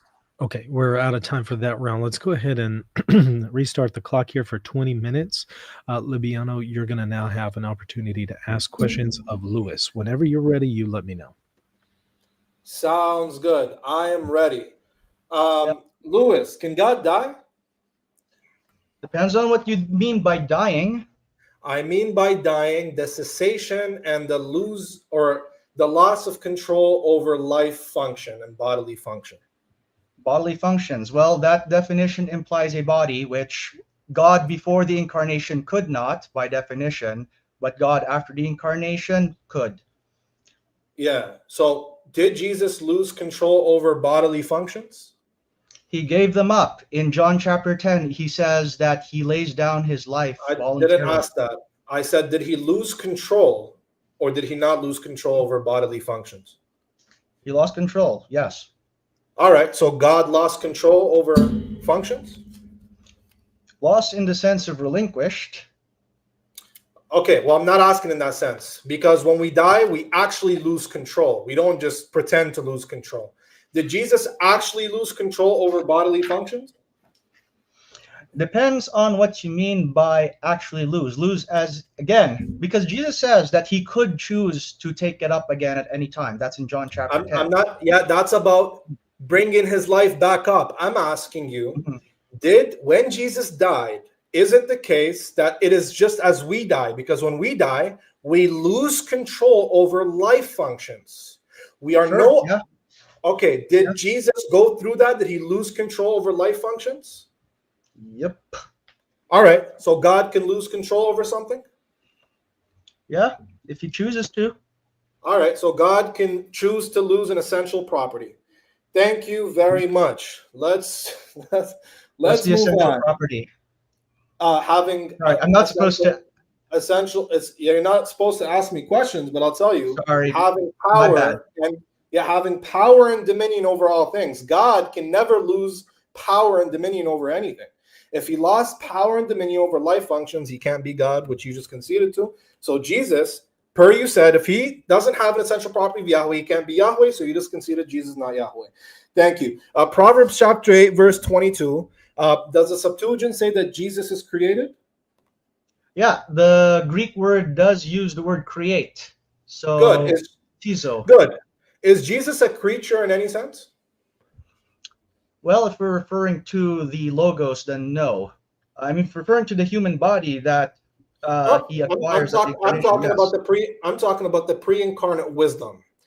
Is that a creature? No. All right. Does Proverbs 8:22 say it's a creature? In the Septuagint, it does. In the Masoretic text, it doesn't. Okay, is one wrong and one right?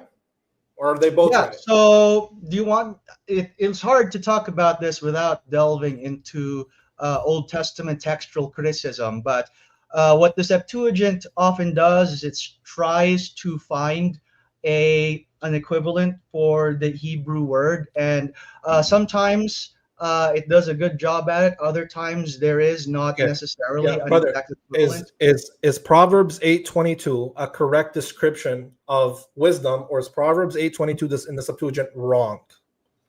I disagree with the Septuagint reading. I think that Good. the Masoretic reading is correct. Good. Did the early fathers quote the Septuagint to say that Jesus is a creature and explain it away? Yes, because that was all they had available to them. Most of them didn't Good. know Hebrew. Good. Did the early fathers unanimously say Jesus is a creature in that sense? No, not really. Maybe some of them What? did, but I don't think it was You did? unanimous. Okay. The people who quoted Proverbs 8 in the Septuagint, like Justin Martyr, like Tertullian, like Hippolytus, and others, did they say Jesus is a creature? All right. It's funny because you mentioned Tertullian, right? So let's zero in on Tertullian for a I need second. an answer before you zoom in. Hmm. Those who quoted it in the Septuagint, did they say Jesus is a creature? Those who quote in Septuagint, I'll have to look at specific instances of them quoting it, You and we just have to said go they case by appealed case. to it. You just said they appealed to it and they believed it to be right, correct? Proverbs 8:22 specifically, or the Septuagint more generally, because those are two No, different well, things. they only quote the Septuagint. They almost never quote the Hebrew. I know. I'm aware of that fact. All right. So did they appeal to it as authoritative? They appealed to it because it was most of them was the only text they had available, but not all of them did. Funny enough, because Good. if you look at Origen, for example, he occasionally quotes from other Greek translations, such as that of Symmachus and Aquila. All right, good. Those who appeal to it, like Justin Martyr, did they say Jesus is a creature? He may have. I'm a little rusty at that particular point. All right, so he may have said Jesus is a creature. Thank you. Fantastic. Let's move on. Here we go. In Revelation chapter 4, why is God the Father worshipped? Hold on, let me pull up Revelation chapter 4. So, brother, it's gonna take too long to pull up, man. Yeah. All right, it's okay. It's okay. I'll move on. Did Jesus know the hour? It says to receive glory and power because he created all things, because he created all things. Okay, That's good. In Revelations 5, why is the Lamb worshipped? Because hold up, because he has redeemed for himself all the nations of the earth. Okay, so is God worshipped because he's the essential creator, or because he dies? You're assuming here that is the only reason that the Lamb is worshipped. It doesn't say this is the only reason. Good. Is there anywhere in the New Testament where Jesus is worshipped because he created all things? I believe if you want to count Colossians 1. Colossians doesn't say he's worthy of worship. It's a hymn, isn't it? Is it not? It's a hymn. Who do you sing hymns to? Yeah, there's a number of scholars who look at. There's just no evidence for that. You could posit it's a hymn. In Colossians, it specifically say Jesus is worshipped because he creates all things. Yeah, because in verses 16 and 17 it does. In verse 17 it says Jesus is worshipped because he created all things. Are you just making things up? No, it doesn't use the word worship, but that is the implied. Right. So that's what I asked you. Is there anywhere in the New Testament where Jesus specifically worshipped because he created all things, or is it always he's worshipped because he did something on the cross? Yeah, it doesn't connect those two things in the same place. You have to connect multiple passages together. Thank you very much. In Mark 13, did Jesus know the hour? Nope, he did not know the hour. Oh, okay. Are you a Catholic? Yes. Did you know that? Good. Did you know that Catholics have deemed this to be a heresy called the Agnoite heresy? I literally quoted the Catechism of the Catholic Church. The Catechism says that humanity doesn't know? It says here that he had a human knowledge that was limited. That's in paragraph 472. No, I'm talking about the person. Did he know? Not talking about whether he had a limited nature. Did the person know?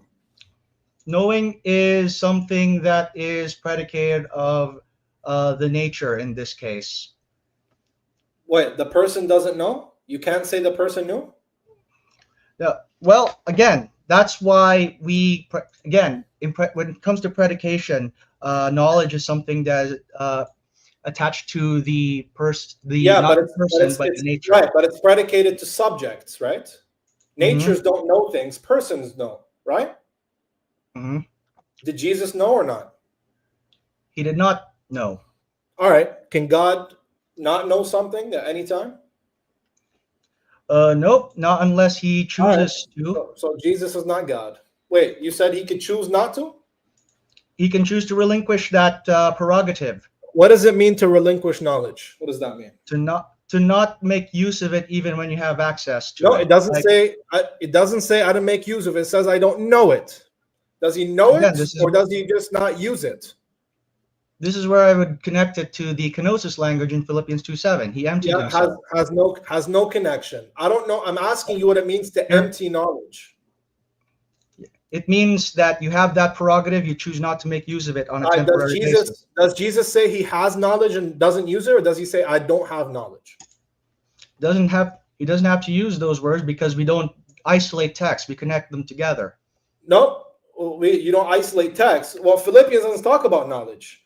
I'm asking you, what does it mean to empty out your knowledge? Knowledge is a predicate where you either know or you don't know. So did Jesus not know? I'll give you an analogy. I have a very extensive library of books on verbum, so I could don't care access if that. I don't have it. Look, am I allowed to answer your? Am I allowed to answer the question? You're talking to me about books. I'm asking you a question. Am You're I telling me I have am a I library. allowed to? Am I allowed to use an analogy to answer the Yeah. question? All right. Yeah. Hurry up. Okay. Let me use the analogy then. So my verbum has a very extensive library. There's a lot of knowledge contained in it, and I can access it at any time. And admittedly, I have been using my verbum library very extensively during our debate. Now, I could have chosen to not use my verbum library, just keep the app off and go buy physical books or what I have stored in my head knowledge. So Jesus relinquishes the use of that knowledge analogically to if I were to choose to relinquish my use of my verbum app during our debate. Yeah, your verbum app is not mental knowledge. Jesus is speaking about mental knowledge. Did Jesus have mental knowledge or not? Yeah, it's an analogy. All analogies break down. There's no analog. An analogy is supposed to have an analog that parallels. Did Jesus have mental knowledge of the hour? No, he did not. All right, so he can't be God because God always has mental knowledge. Thank you. Let's move on. Can God have a higher authority than himself? Can God have a higher authority than himself? Not from outside his being. Yeah, like that's there's fine. no being. No being can have a higher authority than the divine Good. essence. And being means what? It means the essence of God. God in His essence. That's just a synonym. That's just a synonym. I'm saying, what does essence refer to here? Is it referring to universal or is it referring to the instantiated particular? In this case, it'd be referred to the universal. Universals don't have authority. Universals are ideas in the head. You're confused, sir. You're confused. You're cross-examining. You're supposed to ask questions, not make statements. All right, no problem. Is it an essential property of an instance of divinity to have authority over all things? All things that are outside of its essence. All things that are outside of its universal essence? Yes. So. Okay. Do you and I have? Basically, Yahweh has authority over all things that are not Yahweh. Yahweh has authority. Is Yahweh a single self? He is, if we're referring to self in terms of relative identities, then he has three selves.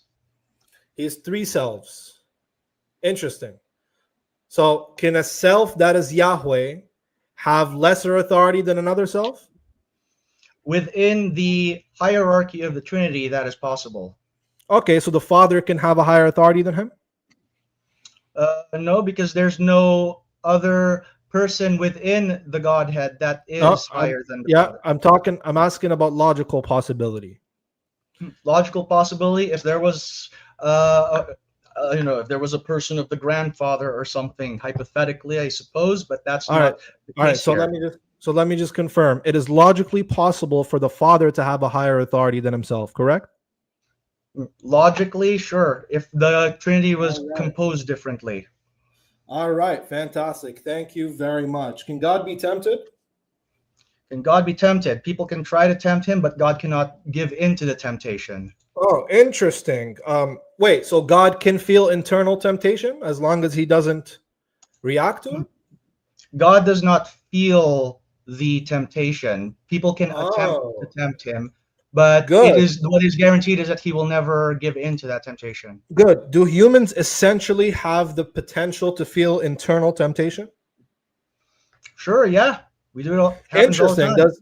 time. Does Hebrews 4 say that we have a high priest who has become a human and been tempted in every single way that we have? When in his incarnate state, he does experience temptation. Now, it Good. doesn't say anything about the possibility of giving into that temptation. Good. So does Jesus feel internal temptation? It doesn't say anything in those passages about what Jesus felt. It does. It does. It says that he was tempted in every single way that humans are tempted. You said humans are essentially have the potential to be tempted internally. Humans are tempted internally. Did Jesus have every temptation that a human can go through or not? Yeah, that would imply that Jesus has concupiscence, which is something that as a Catholic I reject. What does that mean, sorry? Concupiscence, it's the property of feeling the tug towards sin, which as Catholics I believe Right. So does not that's what want I'm that. asking. Sir, you said it's an essential property of humanity to have the potential to feel inner temptation, correct? It's a property of humanity to be able to be tempted. All right, good. It Was doesn't say Jesus anything about the feelings. Oh, good, good. Was Jesus able to be tempted inside? Inside, like it doesn't say that he Internally. can, or internally. If you look at the New Testament, nowhere it says that I didn't felt. ask you says that. I said, did Jesus have potential to be tempted internally? Not that he was. No, I don't think. No, I don't think so. Because again, So, he doesn't. so Jesus wasn't a true man because you said it's an essential property of humanity to have the potential to be internally tempted. It's not essential to feel the tug of that temptation. I didn't say, sir, stop, Strom. I didn't say it's essential to feel it. I said it's essential to potentially feel it. Potentially feel it. Not in this No, I don't think so. All right. So a human can be a human, and it's impossible for him to feel internal temptation. A person, you know what? We actually Jesus, funny enough, is not the only example of this. We believe that when human beings are perfectly sanctified and glorified up in heaven, they retain their true humanity, but they're no longer capable. They no longer have the potential to feel temptation.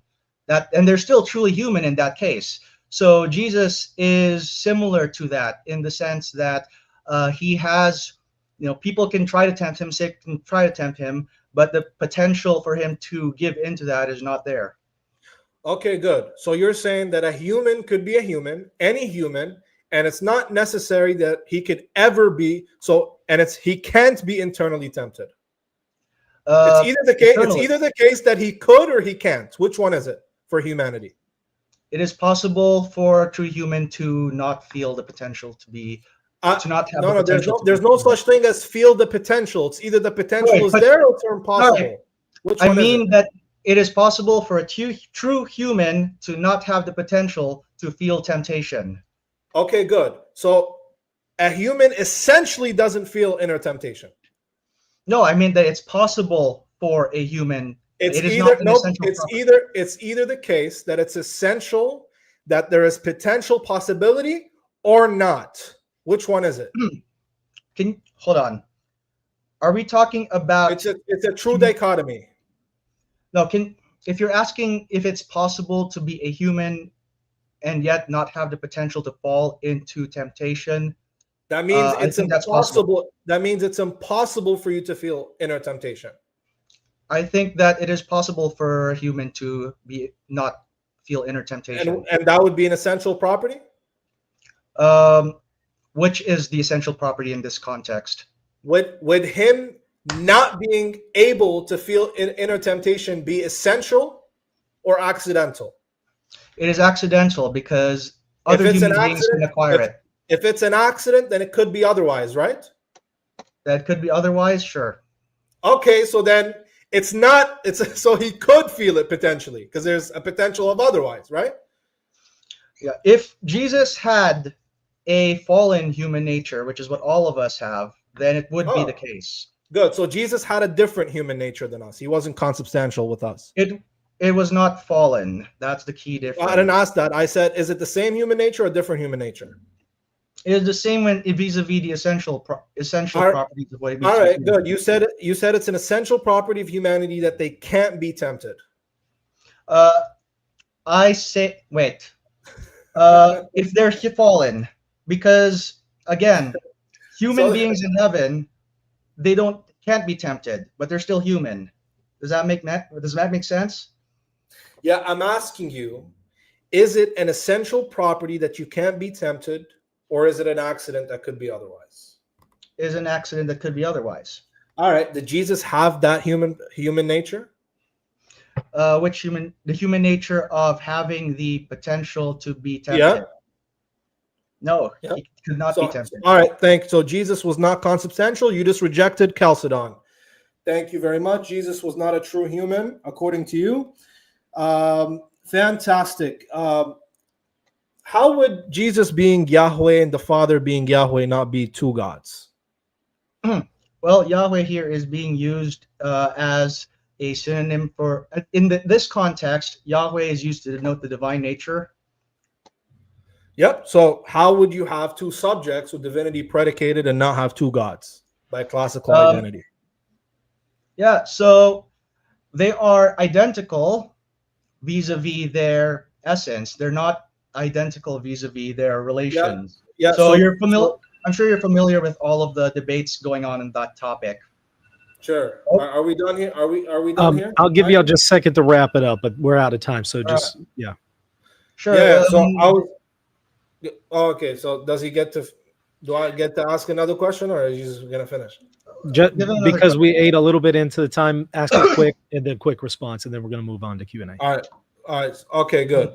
So I'm asking about classical identity, right? When I'm asking identical, I'm asking whether the persons have an equivalence relation with the essence, which would collapse into modalism, or whether the persons have divinity predicated to them as a predicate, which we would have two individuals or two subjects that are each God, which would be two gods. Which one would you hold to? I'm not asking about relative identity, so please don't try it. I'm asking identity as in classical identity. Yeah, my answer would lean closer to the first one, but it does not have to collapse into modalism because they can be distinguished vis-a-vis their relations, which is a third category. So then that would reject classical identity, but we're out of time. So okay. Yeah, I see a number of super chats here. Let's try to get to all of them. So we'll have to make this as quick as possible, and I also want to give each of you an opportunity. So to respond. So if one question is for one of you guys, the other one will have an opportunity. But let's try to keep it brief because it looks like we have a few of these to go through. Okay, so one says, is the hypostatic union biblical? As Jesus built his church on the rock of Satan, Peter, and Matthew in 16:18 through 23. I think that would be for you, Lewis, I believe, if I'm understanding. I don't understand what the two things have to do with each other. Maybe you can elaborate on it. I think he's probably talking about when Jesus says to Peter, "Get behind me, Satan." That might be what he's thinking of. I don't know. Yeah, the reason Jesus says that is because Satan was whispering things into Peter's ear. It's not Jesus saying that Peter is literally Satan. I think that's fairly clear from the context. Okay, Libiano? Yeah, I think that's a little bit absurd. I would agree with Lewis here that Peter is not actually being called Satan. Okay. All right, let's see another one here. Salam Libiano, can the good Christian answer this question directly? Does he and Christians worship a rabbi? So that would be for you, Lewis. Okay, yeah. So sure, yeah, we worship a rabbi. And All right. what next? Orthodox, Right. Muslim, do you want to say anything about that? Is there some latent anti-Semitism in this question? Because I Uh, detect a little bit of latent anti-Semitism in. no, I don't think there's anti-Semitism. I think that it's crazy that you worship a rabbi. Yeah, I'd say that's clear idolatry that you're confessing you're worshiping a rabbi. Myself, I don't worship a rabbi. I worship the creator of all things, who is one God. He's not a rabbi. But I'm glad that you're self-aware, that you know that you worship a Jewish rabbi. Sounds good. DL says, "Hi, Lewis. According to Malachi, God cannot change, and according to Hosea, God is not a man. Was Jesus not a man and God at the same time?" Okay, so God was not a man at the time that he made that statement. That would be like me saying, I do not live with anyone else, which at the time of my saying it right now is true. In 2 months, that's not going to be the case because I'm getting married and she's going to move in here with me. But you can see how Yahweh can make that statement, and at the time of his making that statement, it is absolutely a true statement. That doesn't preclude the possibility that he could take on a human nature at a subsequent point after that. Yeah, I think Lewis just absolutely baked himself and made an epistemic blunder, because if we look at ontological statements that God speaks in the Old Testament and we understand them in that manner, that at this moment this is ontologically true of God, and maybe at a later moment it won't be ontologically true of God, you actually miss the point, because the very question he asks is in Malachi, which is still pre-incarnation in the Old Testament. God cannot change.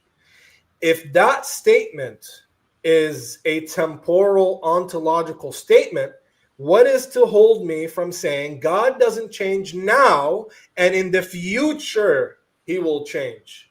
Now you have an epistemic blunder. Now we can't know anything about God because all the ontological statements are temporal. And hence God can't be a man at any point, which is, I wanted to get to that in our cross exam, but we didn't have time. I think this one might be for you, Libiano. What would Nicene Trinitarianism look like in the New Testament if we granted doctrinal development? What do you mean if we granted doctrinal development? Yeah, so if you went ahead and accepted the notion of doctrinal development, what would you expect to be present in the New Testament concerning the Trinity? If the doctrine is developed, then the point is it's not in the Trinity and it develops later. I don't know what he's trying to say. I think he might be saying If like there's what. doctrinal development, then it's not there and it develops to be there. Right? Okay, I don't know. Lewis, do you have any thoughts on that? Yeah, okay. Well, I do want to say something about the topic of doctrinal development. All doctrines develop, no exceptions. That's true of Christian doctrines, that's true of Muslim doctrines. If a doctrine developing is a problem, well, then that creates problems for the Orthodox Sunni interpretation of the Quran being eternal, because that's something that developed as well. So what's good for the goose is good for the gander. Okay. And Dean responds says, you can't say that Jesus doesn't know the hour in his human nature. Lofton made a video yesterday. It's the Agnote heresy. Are you aware of this? Yeah, actually, again, to emphasize, what I'm saying is from the Catechism itself. I literally quoted the exact paragraph from the Catechism where it says what I just said. So I'm not out of bounds in what I'm saying here. Yeah, I think Lewis has maybe he hasn't studied his faith deeply enough. He's too busy studying Quranic variants. But I'm not sure if you knew, Lewis, but it is absolutely a heresy that takes you outside of Catholicism, because it implies Nestorianism if you say that Jesus didn't know, the person didn't know in his humanity. You are essentially splitting Jesus into two persons. And that's why this heresy was condemned as the heresy of the Agnoate. Yes, Michael Lofton, our host today, did make a video on this last night.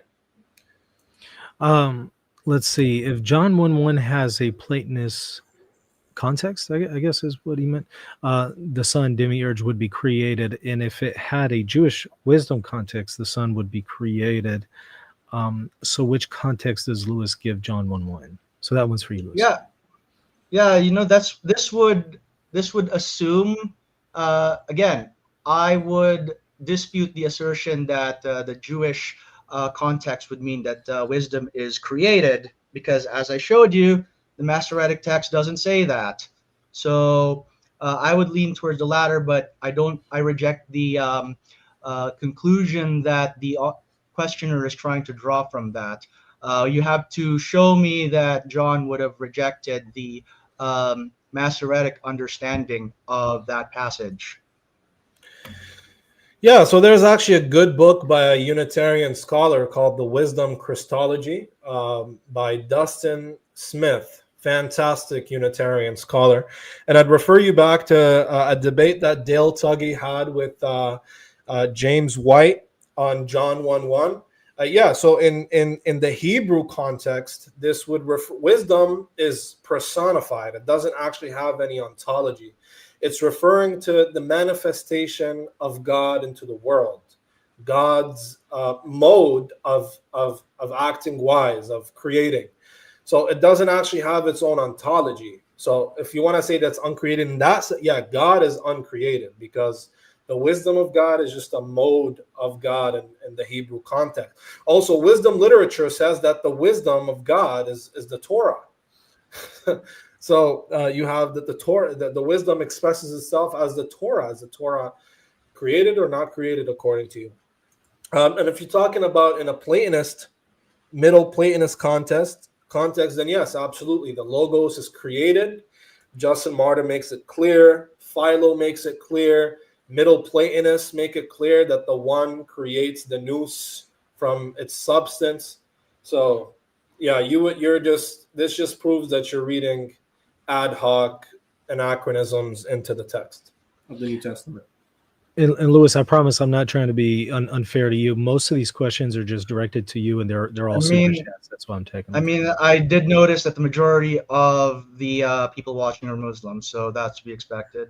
Yeah. I promise I'm not trying to be unfair. I tried to direct everyone to ask questions for both. So, I'm totally fine with that. Okay. All right. Okay. Hi, Lewis. Do you think God can become a curse, or can only Satan become? And is a curse according to the New Testament? If yes, God became a curse, is he then not equal with Satan? Yeah, if you read the quote that Galatians 3, I believe the questioner is asking about, it talks about Jesus becoming a curse for us. That's verse 13. And it quotes Deuteronomy where it says, "Cursed is everyone who is hanged on a tree." So if you look at Paul's writings, he is talking about atonement. He's talking about how when Jesus dies on the cross, he absorbs the penalty for sins. And sin is something that causes us to be accursed by God. So Jesus, through his sacrifice, averts that curse from us, and in the process, takes it on himself. All right. Well, we spoke about this last time in our last debate. So thank you, Lewis, for admitting that your God is cursed. Not saying that. I would never say your God is cursed, but you're admitting that you have a cursed God, something completely unbefitting. And I spoke about how it's a misquotation of Deuteronomy, because the curse doesn't happen because of the method of death. The person isn't cursed because they died in a specific manner, because they were hung on a tree.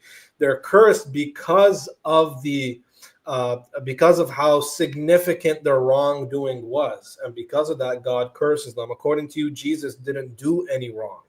So this wouldn't actually apply to him.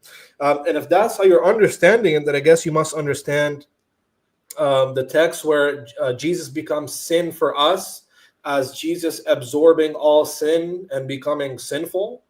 So then the question is, if you needed a sinless sacrifice on the cross and Jesus was sinful, then he couldn't have been a sinless sacrifice on the cross. Dean responds, asks, is there another plausible interpretation of Mark 13:32 besides the human nature not knowing? If yes, please provide it without ignoring the context. So I think that one's for you, Lewis. What do you mean? Another plausible interpretation besides the human nature not knowing? Yeah. I'm. Is he trying to ask me if I can think of a different interpretation? I already gave my interpretation. It refers to the fact that in his incarnate state, the human soul of Jesus possesses a true human knowledge with all the limitations thereof. That's the Catechism's answer to the question, which I'm just repeating. Okay. Orthodox Muslim. Yeah, so I'm not sure Lewis is aware of how you predicate things, but natures don't know. Natures are sets of predicates themselves. So natures don't know, and that's why Lewis earlier said that actually the person doesn't know. The person doesn't have mental knowledge, and that's where he conceded the debate. Actually, well, he conceded a long time ago, but that's one of the times he conceded that Jesus can't be God because he lacked mental knowledge, and God cannot at any time lack any mental knowledge. Okay. Did early Christian views of Jesus, the Eucharist, hypostasis, personification, develop from Jewish wisdom literature, and to what extent were they shaped by pagan traditions or Egyptian religious thought? It's a little off topic, but if you want to. That's fine. Fine. If you want to, I'll take that question. So actually, there's a great book. Trying to remember the exact title of it. It's called The Gospel in the Greeks by Ronald Nash. Great book. I highly recommend it. But he looks at some of the alleged parallels between Christian beliefs about Jesus and paganism. And what the author has shown is that all the alleged parallels are either based on exaggerations, mistranslations, or outright fabrications of what the ancient Greeks and Romans allegedly believed. And a lot of the stuff that was mentioned, for example, the Eucharist, they do have Jewish precedents. In fact, I did a whole presentation on this. If you go through the channel, I did a whole lecture on the Eucharist and its Jewish antecedents, and it's heavily based on the book by Brent Petrie, Jesus and Jewish Roots of the Eucharist. And so if you want to really dig into it, a lot of the stuff that Christians believe have Jewish roots. Even the idea of Jesus as divine person, that was the whole subject of my NTS thesis. Did the New Testament Christology have any precedence in Second Temple Judaism? And the conclusion I had was that the New Testament authors are working within the context of Second Temple Judaism, vis-a-vis texts like First Enoch and Fourth Ezra, but they also went above it because they believed that they had further revelation from God. Okay, Orthodox Muslim. All right. To answer this, if you just allow me to share my screen, I just want to read something to answer this. Okay. Let me pull it up here. Yeah. Yeah. So we're in the Justin Martyr's first apology.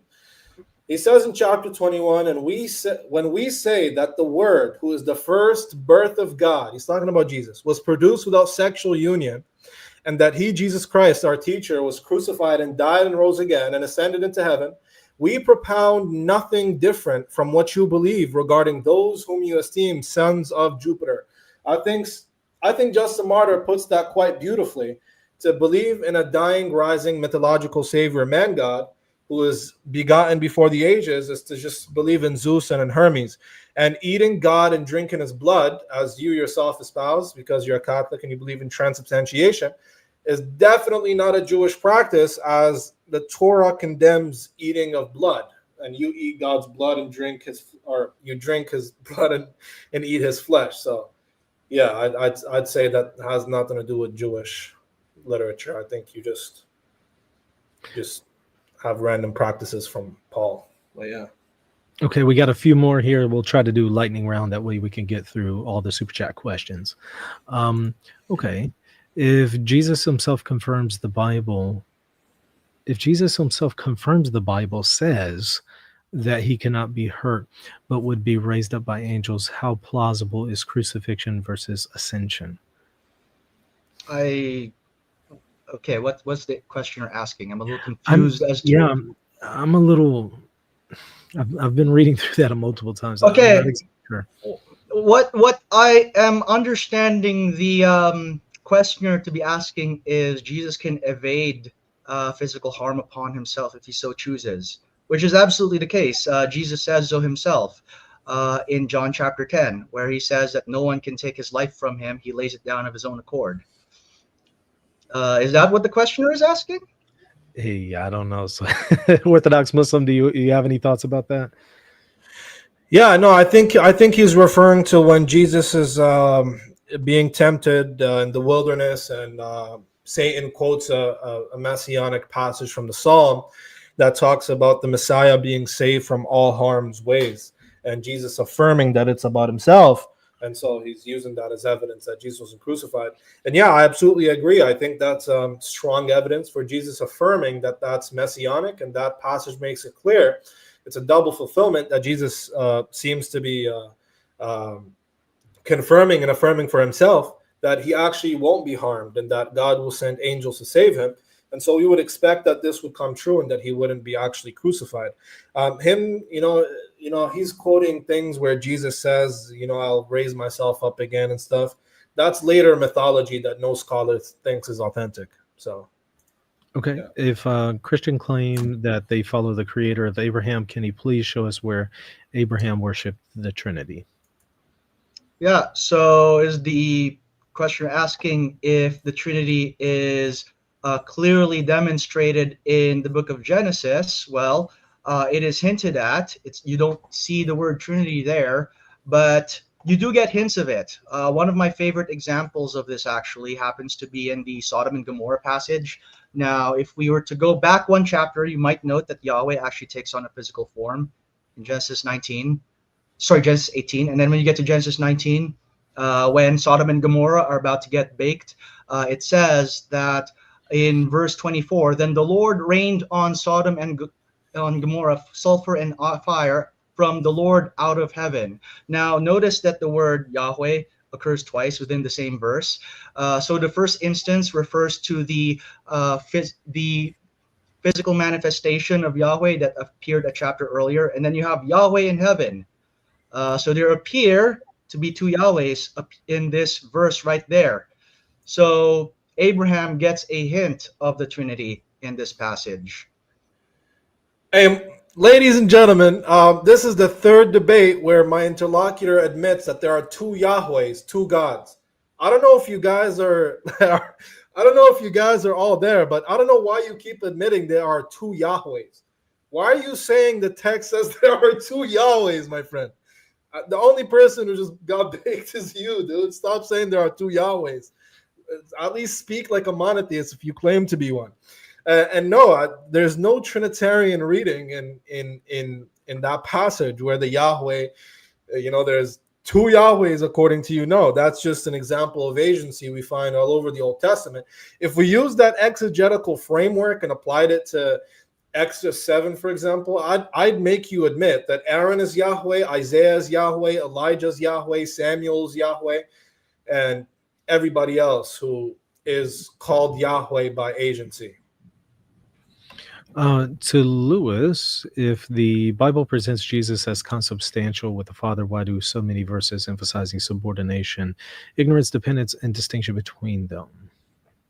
Okay, well, there's a twofold answer to that. One is, we can always choose what passages of the Bible we emphasize. So we can emphasize the subordination and distinction passages we like. We could also emphasize the passages where divine traits are predicated of Jesus, and that would paint a completely different picture.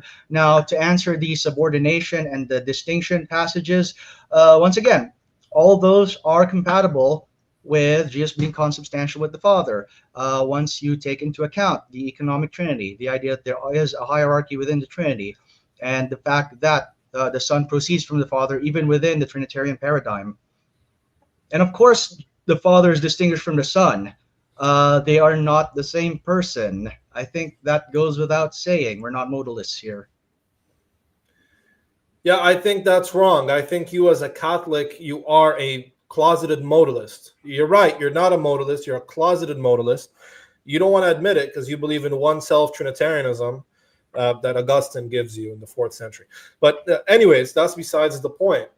Um, can you please show me the question Yeah, again sure. so I can address it? Yep. Presents concept. Why do we find many verses? Yeah. So that's actually a great point. And I've spoken about this before. The Bible makes it clear Jesus is subordinate.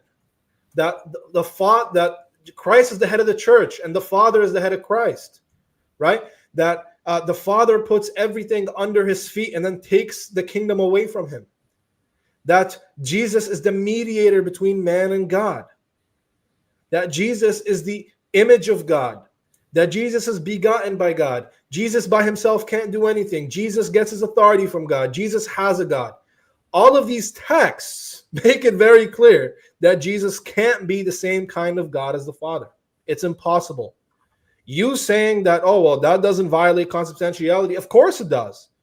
There's no reason to read consubstantiality in these texts because, again, that's anachronistic.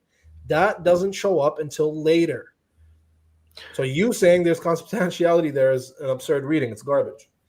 How are you guys doing on time? Because there's 6 more super chats. Are y'all okay on time? I'm okay, man. Yeah, go ahead. Okay. We'll try to get through them quickly here. Fully man, fully God basically means man God. Isn't worshiping a man God idolatry? Well, it's not the human nature that receives the worship. This is a linguistic feature that we have limitations of human language become apparent, but the worship is directed towards the divine nature. Now I mentioned, oh, are you worshiping a rabbi? Well, yes, it's a rabbi who also happens to have divine nature in him, but the actual recipient of the worship is the divinity in Jesus.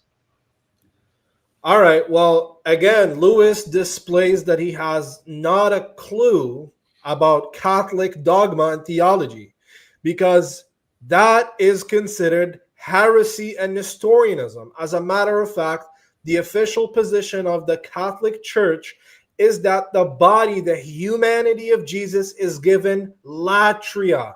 That is worship due to God alone.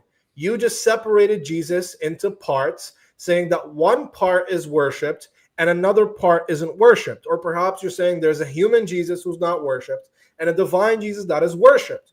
You became an historian and you, again, reject Chalcedon. If Jesus is God, why he said that he can call the Father to give him angels and didn't say that he can call his divine nature to give him angels? I'm again a little confused as to what the questioner is trying to say here. I think he's asking, why did Jesus say that he could ask the Father to give him angels instead of just saying, I can send the angels myself since I'm divine? I think that's what he's asking. Yeah, so it's because he is in his incarnate state. That's why. So he has relinquished that authority. Bro, because it's clear that you're not reading the passage in its context. You're just gibberating. What do you mean he wasn't in his incarnate state? It's very clear that you're trying to read a later understanding back in the text. That's a beautiful point. Why is it saying that the Father is the one doing this? The Father is giving him authority to heal, to forgive sins. Why isn't it the divine nature that's giving him the authority to forgive sins? Oh, because he was an incarnate. Well, he still had a divine nature, did he not? You appealing to self-emptying kenosis is very absurd. It actually, it's gibberish and it has no, it's unintelligible. What does that even mean? What do you mean? He didn't have it? Is that how he emptied himself or what? He clicks a button and it deactivates? It doesn't make any sense, man. It's clear you're not actually interpreting the text in the way that the author intends it. You just want it to fit with your dogma. So a couple for Libiano, if Jesus is not consubstantial, is he commanding his disciples to commit idolatry by directing their worship that is only meant to the Most High towards a lesser Yahweh? Yeah, so that misunderstands my position and the data that we have. Jesus has nothing to do with Philippians, with Revelations 4 and 5, with Hebrews. I'm saying the early Christian community that dominated Christendom quickly deified Christ and made him worthy of worship because of his exalted status. Jesus doesn't have any part in that. Jesus is never worshipped in the Gospels. He's never given worship due to God. All right. So Jesus has nothing to do with early community being a bunch of idolaters and worshiping him as an exalted son. That's a twisted thing that came after. Okay, another one for you. Dean responds, Wait, asks, do I get oh yeah, I'm so to sorry. respond? You do get the response. I'm sorry. Go ahead, Okay. Lewis. Yeah. Wait. So my opponent said that the disciples in the Gospels never worship Jesus, yet we have several instances of that precise thing happening. We have multiple instances of proskynesis happening towards Jesus there. And in case my opponent wants to argue, well, why does he use proskynesis rather than latreia? Well, latreia is usually used in a cultic context. Jesus is not worshipped in a cultic context, specifically in the Gospels. But you do get instances of latreia towards Jesus as well. There's actually two places there in the New Testament, Philippians 3:3 and Revelation 22 verse 3. So you can look it up. Okay. Dean asks, Liviano, can you display a source on the agnoite? Yeah. I was actually going to read this to show that my friend here is completely ignorant on Catholic dogma. Excuse me. I'm just going to download this quick and put it. Let's see if it works. Do you want me to move on to another question in the meantime while you do that? No, I have it. I have it right here. Sorry. Okay. Image file. I hear you. Can you present it? I uploaded it. Yes. Okay. There we go. Is that it? No, it's the other one. See, image Okay. 9486. Yeah. So here, John Henry Newman, Roman Catholic Writings on Doctrinal Development, thesis 9, pages 48, 49. He says, it is well known among serious students of theology that some of the 4th century fathers spoke of the knowledge of Christ's soul in such a way as to suggest that they did not believe it to have been perfect from the very moment of his conception in Mary's womb, but to have begun growing as he advanced in age, as the evangelist says. It is Catholic dogma that the man or human nature assumed by the word did not have, abstractly speaking, or in first act, as they say, perfect knowledge, but that really, or in second act, he did have it, because the man was deified in the word. Thus, Christ as a man would never have been ignorant of anything a man could know. As Gregory the Great expresses, he knew in the nature, but not from the nature of his humanity, which is exactly what I was saying. So I'd love for Luis to deal with that quickly here, and please apologize to all the Catholics for messing up and committing heresy. Actually, funny enough, Gregory the Great summarizes. If you can pull up that quote again, put it back on the screen. Put it back on the screen. Yeah, I removed it, so let me put it back here. Yeah, because there's a couple of key lines in there that actually make my point.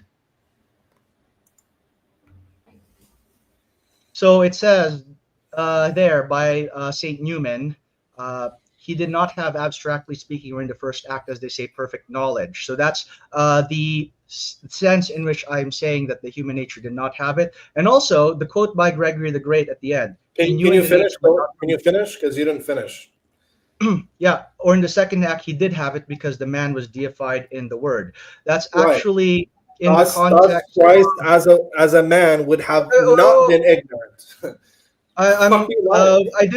I didn't interrupt you when you responded to my responses. Sorry, my bad. My bad. It's my bad. So I expect. Okay, no problem. I'll let it slide. Anyway, when it says the man was deified in the word, that's referring to Christ's glorification, which takes place at his ascension back into heaven. Now, also in the end, notice what Gregory the Great says. My tongue is getting dry. He knew in the nature, but not from the nature of his humanity. So when the Son says the Son does not know, Gregory the Great is actually explaining what that means there, not from the nature of his humanity, which again corresponds to paragraph 472 of the Catechism.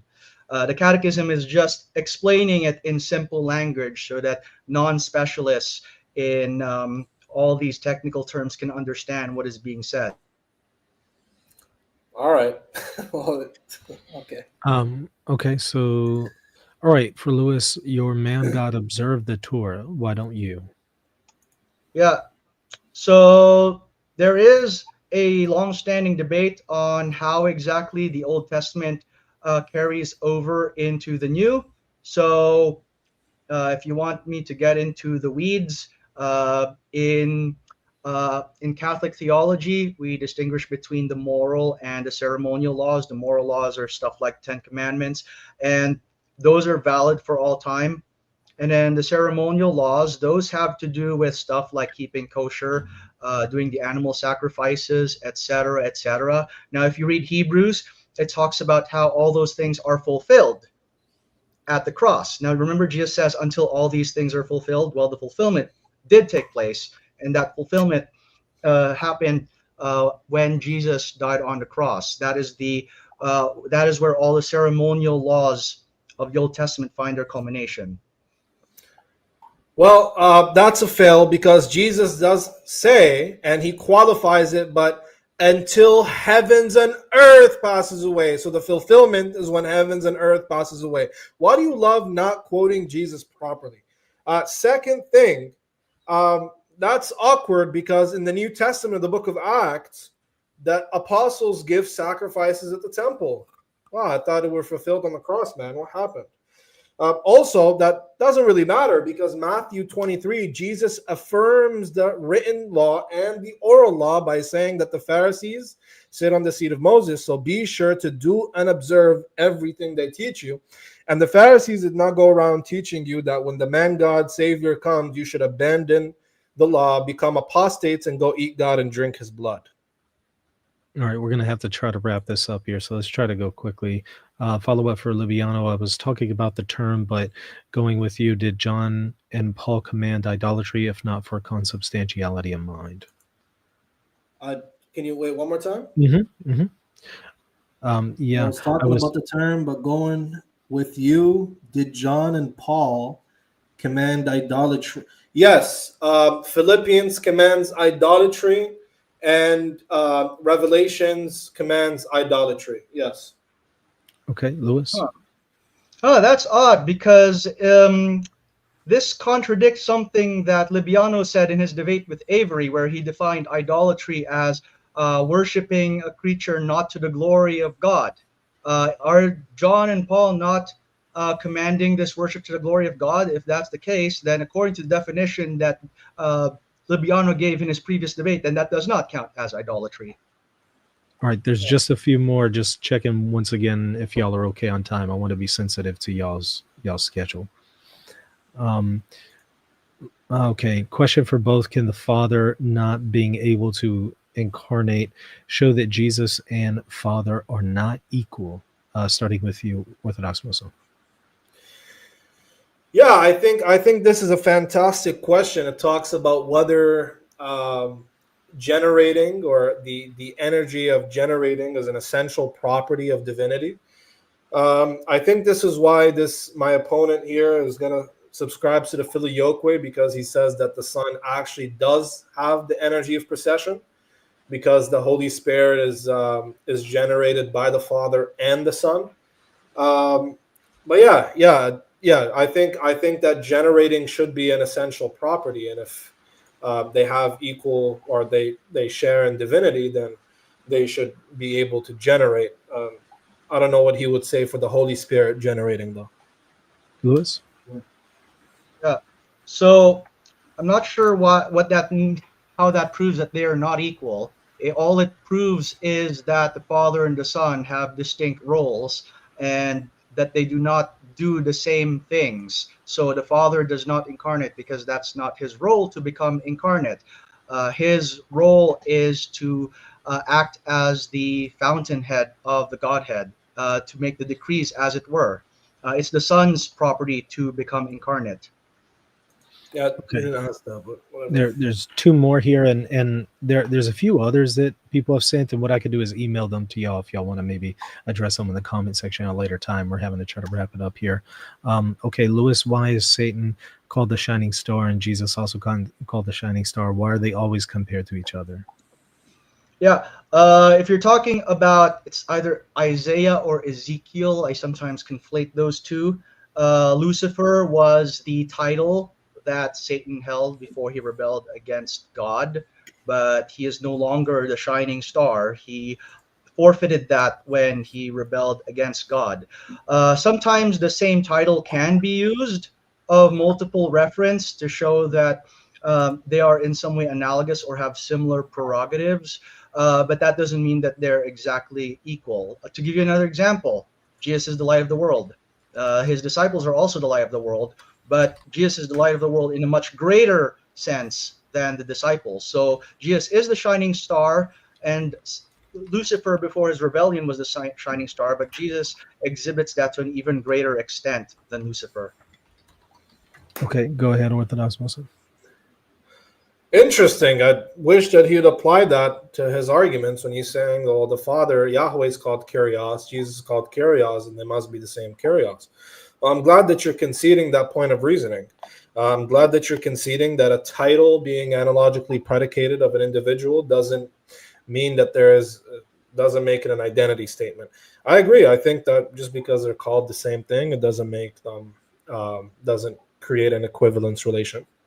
Okay, and if I missed anybody's questions, I'm going to go through them again, and I'll send them to both debaters so they can follow up if they would like in the comment section. I apologize if I missed any chat, even though in slow mode is going Sure, pretty quickly. sure. I'd be happy to take people to interact with people in the comment section afterwards. That's where the real fun happens afterwards. Yeah, just letting y'all know I'm not attempted to be selective or anything here. Here's the last one. Can we ask Liviano for his upcoming debates? And many thanks for the moderator. Thank you. Appreciate it. All right. Yeah. Upcoming debates. Yeah, so I have a debate on October 5th, I think, on this channel with Reverend Samuel Green. I think that's it for this channel so far. I have a debate with Inspiring Philosophy, but he wants time to study, so he pushed it 6 months. Mhm. I don't know why he wants to wait 6 months, but it is what it is. Apostate Prophet is very sloppy. He wants to debate specific topics that he wants to do, and he doesn't want to debate any of our topics. As a matter of fact, he canceled his debate with Dean yesterday after extending it for 2 weeks and ran away.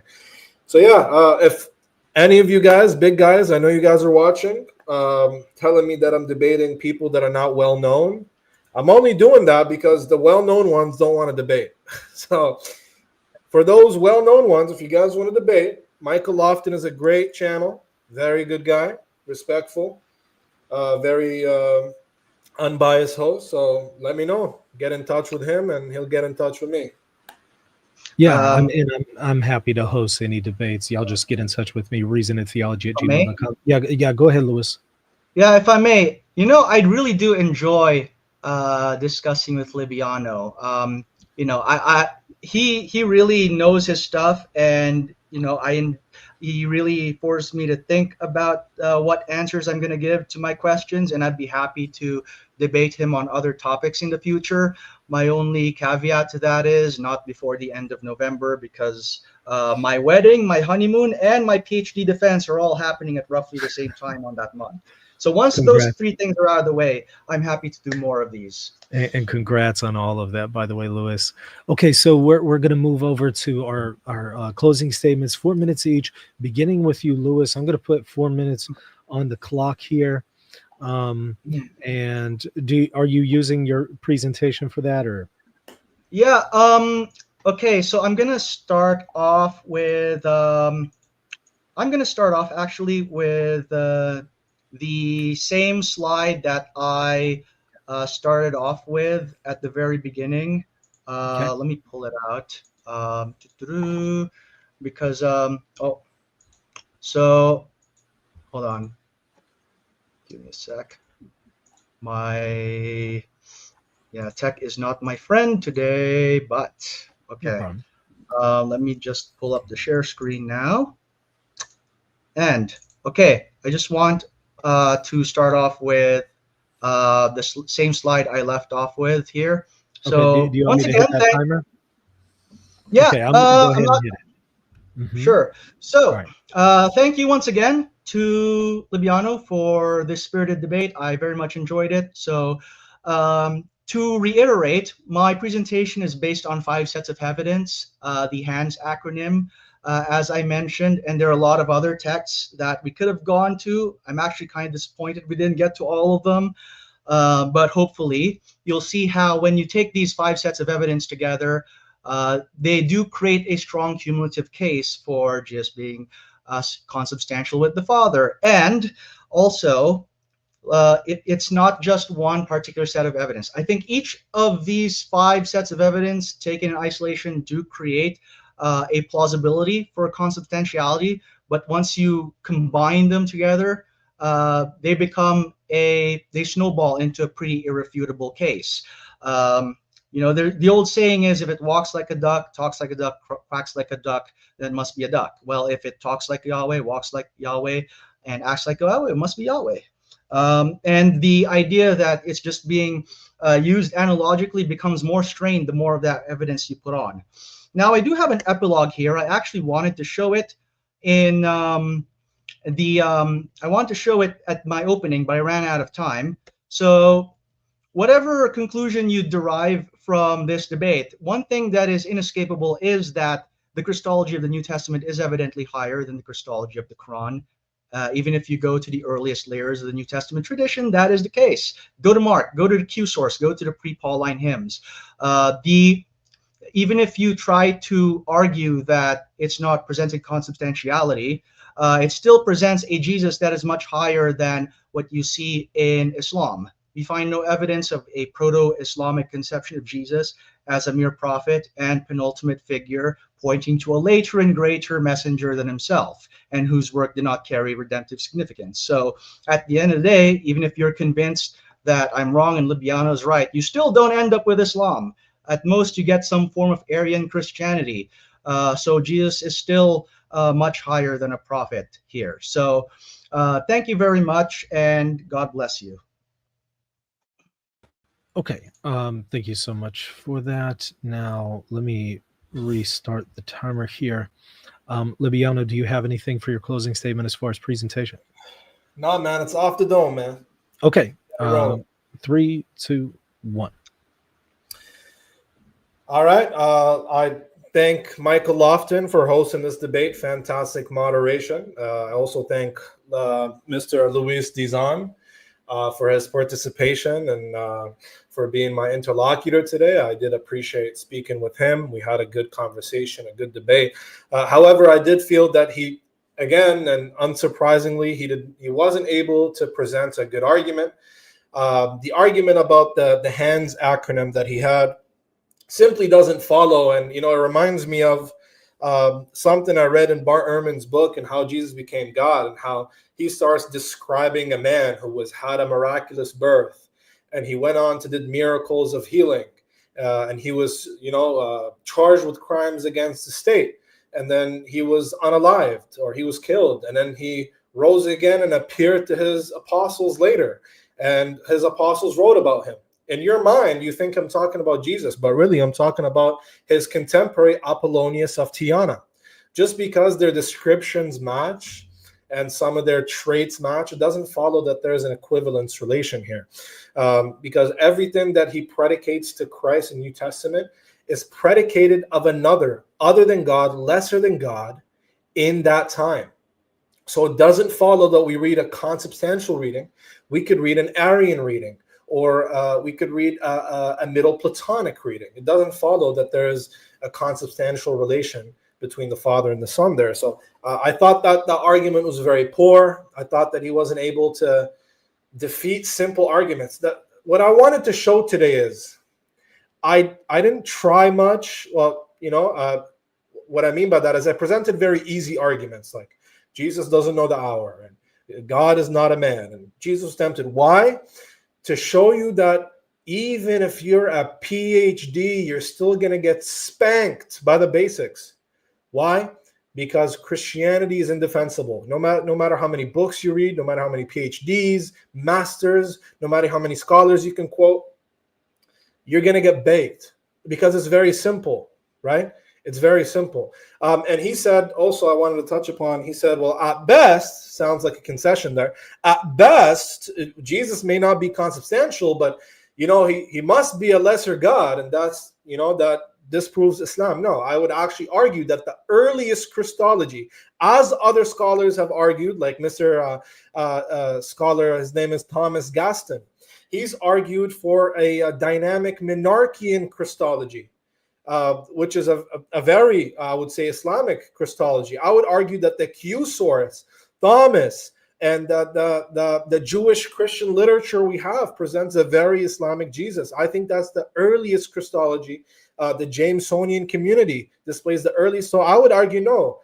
Jesus being a second God, Arian Christology doesn't appear until the end of the 1st century and the beginning of the 2nd century, where you have the Gospel of John being authored, Revelations, Philippians, Justin Martyr, and so on. But I would argue the earliest Christology is very much Islamic. So again, worship the one true God and don't associate partners with him. Don't worship a man God. Don't drink his blood. Don't eat his flesh. It's very simple, straightforward. You don't need to be a metaphysician. You don't need to be a philosopher to understand who God is. It's very simple. Jesus wasn't walking around saying consubstantial, 3 hypostases, using philosophical terms. These people were simple fishermen. They weren't going around preaching heavily convoluted philosophical Platonic ideas. It's absurd. You can't make it up. Thank you very much, and I hope to see you guys again. Thank y'all both. Truly enjoyed it. And okay, so yeah, if there were any super chats that I missed, what I'm going to do is after this go through everything, send it to both debaters, and if they would like, they can certainly respond in the comment section. I apologize if we didn't get to all of them. I do want to let y'all know, just to kind of piggyback off of what Orthodox Muslim said there earlier, I'm totally willing to host more debates, and of course, both of you gentlemen are always welcome to come back on and do more debates. But if y'all are interested in other debates from either perspective, hey, contact me, reasonandtheology@gmail.com. Now, I also have links to both of these gentlemen and debaters in the show notes for y'all to go and check out their material, and I encourage y'all to do that. Okay, that's going to be it for today. Thank y'all so much for watching, and don't forget to hit that subscribe button and, of course, the like button as well. Thanks so much for watching. Make sure to subscribe, and for a deeper dive, check out my courses at rtcourses.com and my Patreon channel at patreon.com/reasonandtheology.